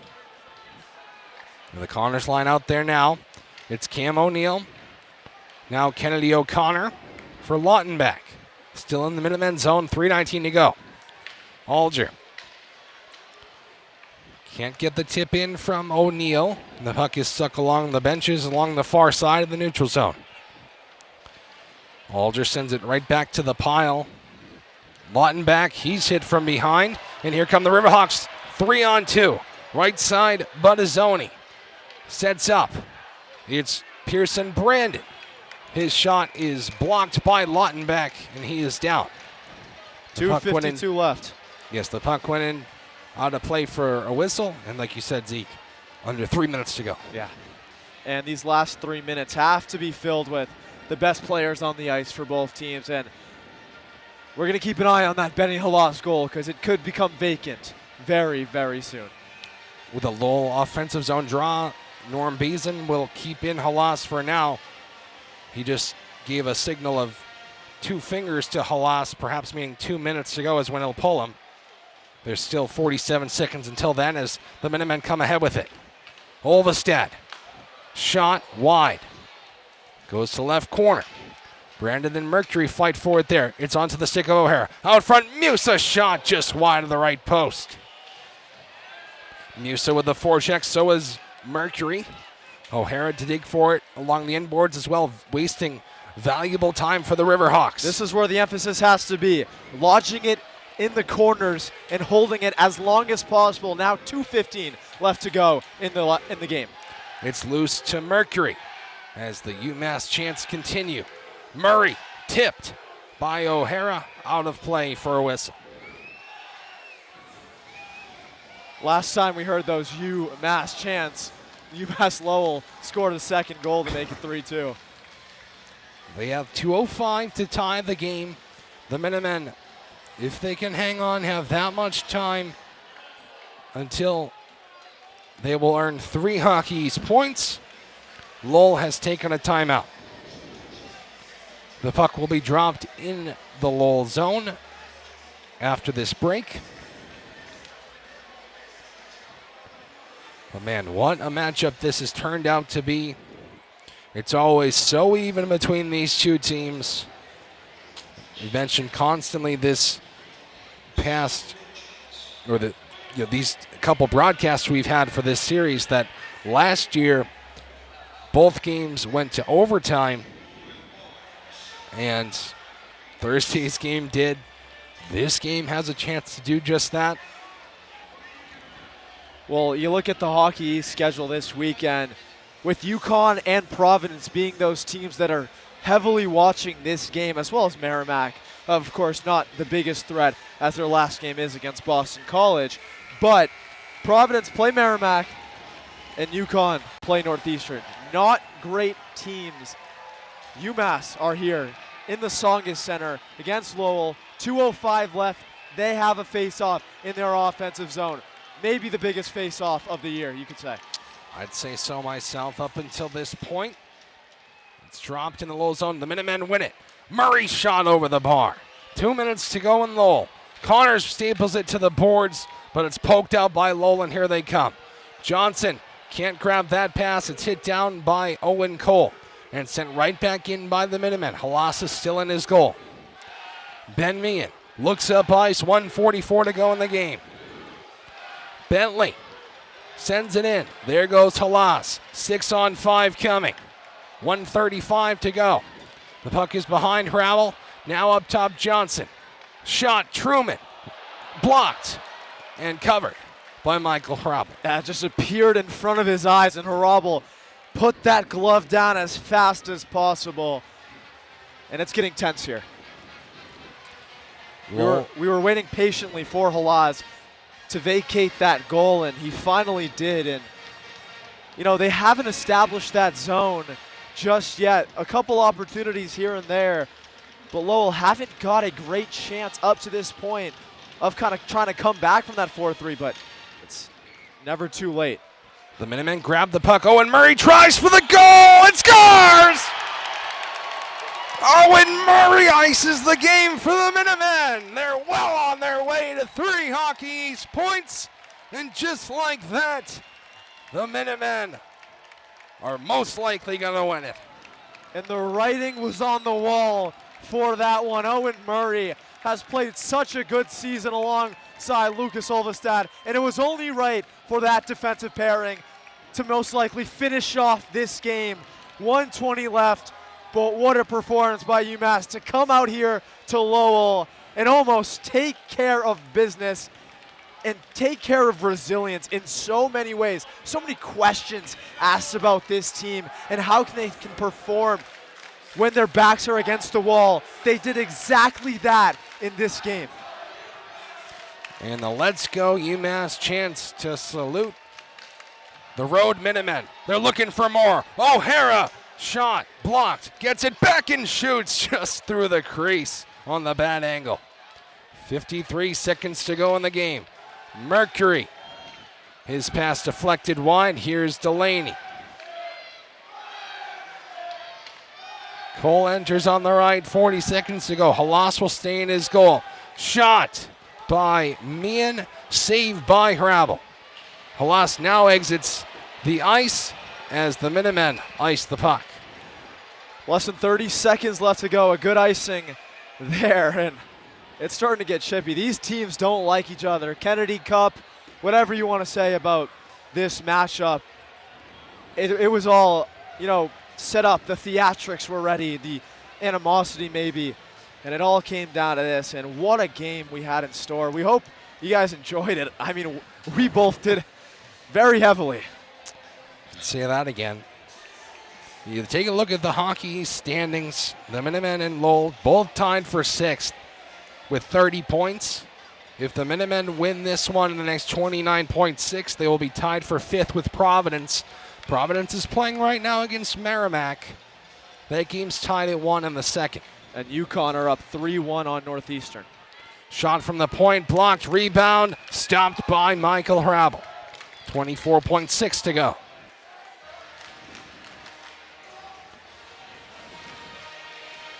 Keep an eye on that Providence game. Merrimack's not a team that likes to get swept every single weekend. They didn't get swept by BC. They didn't get swept by BU.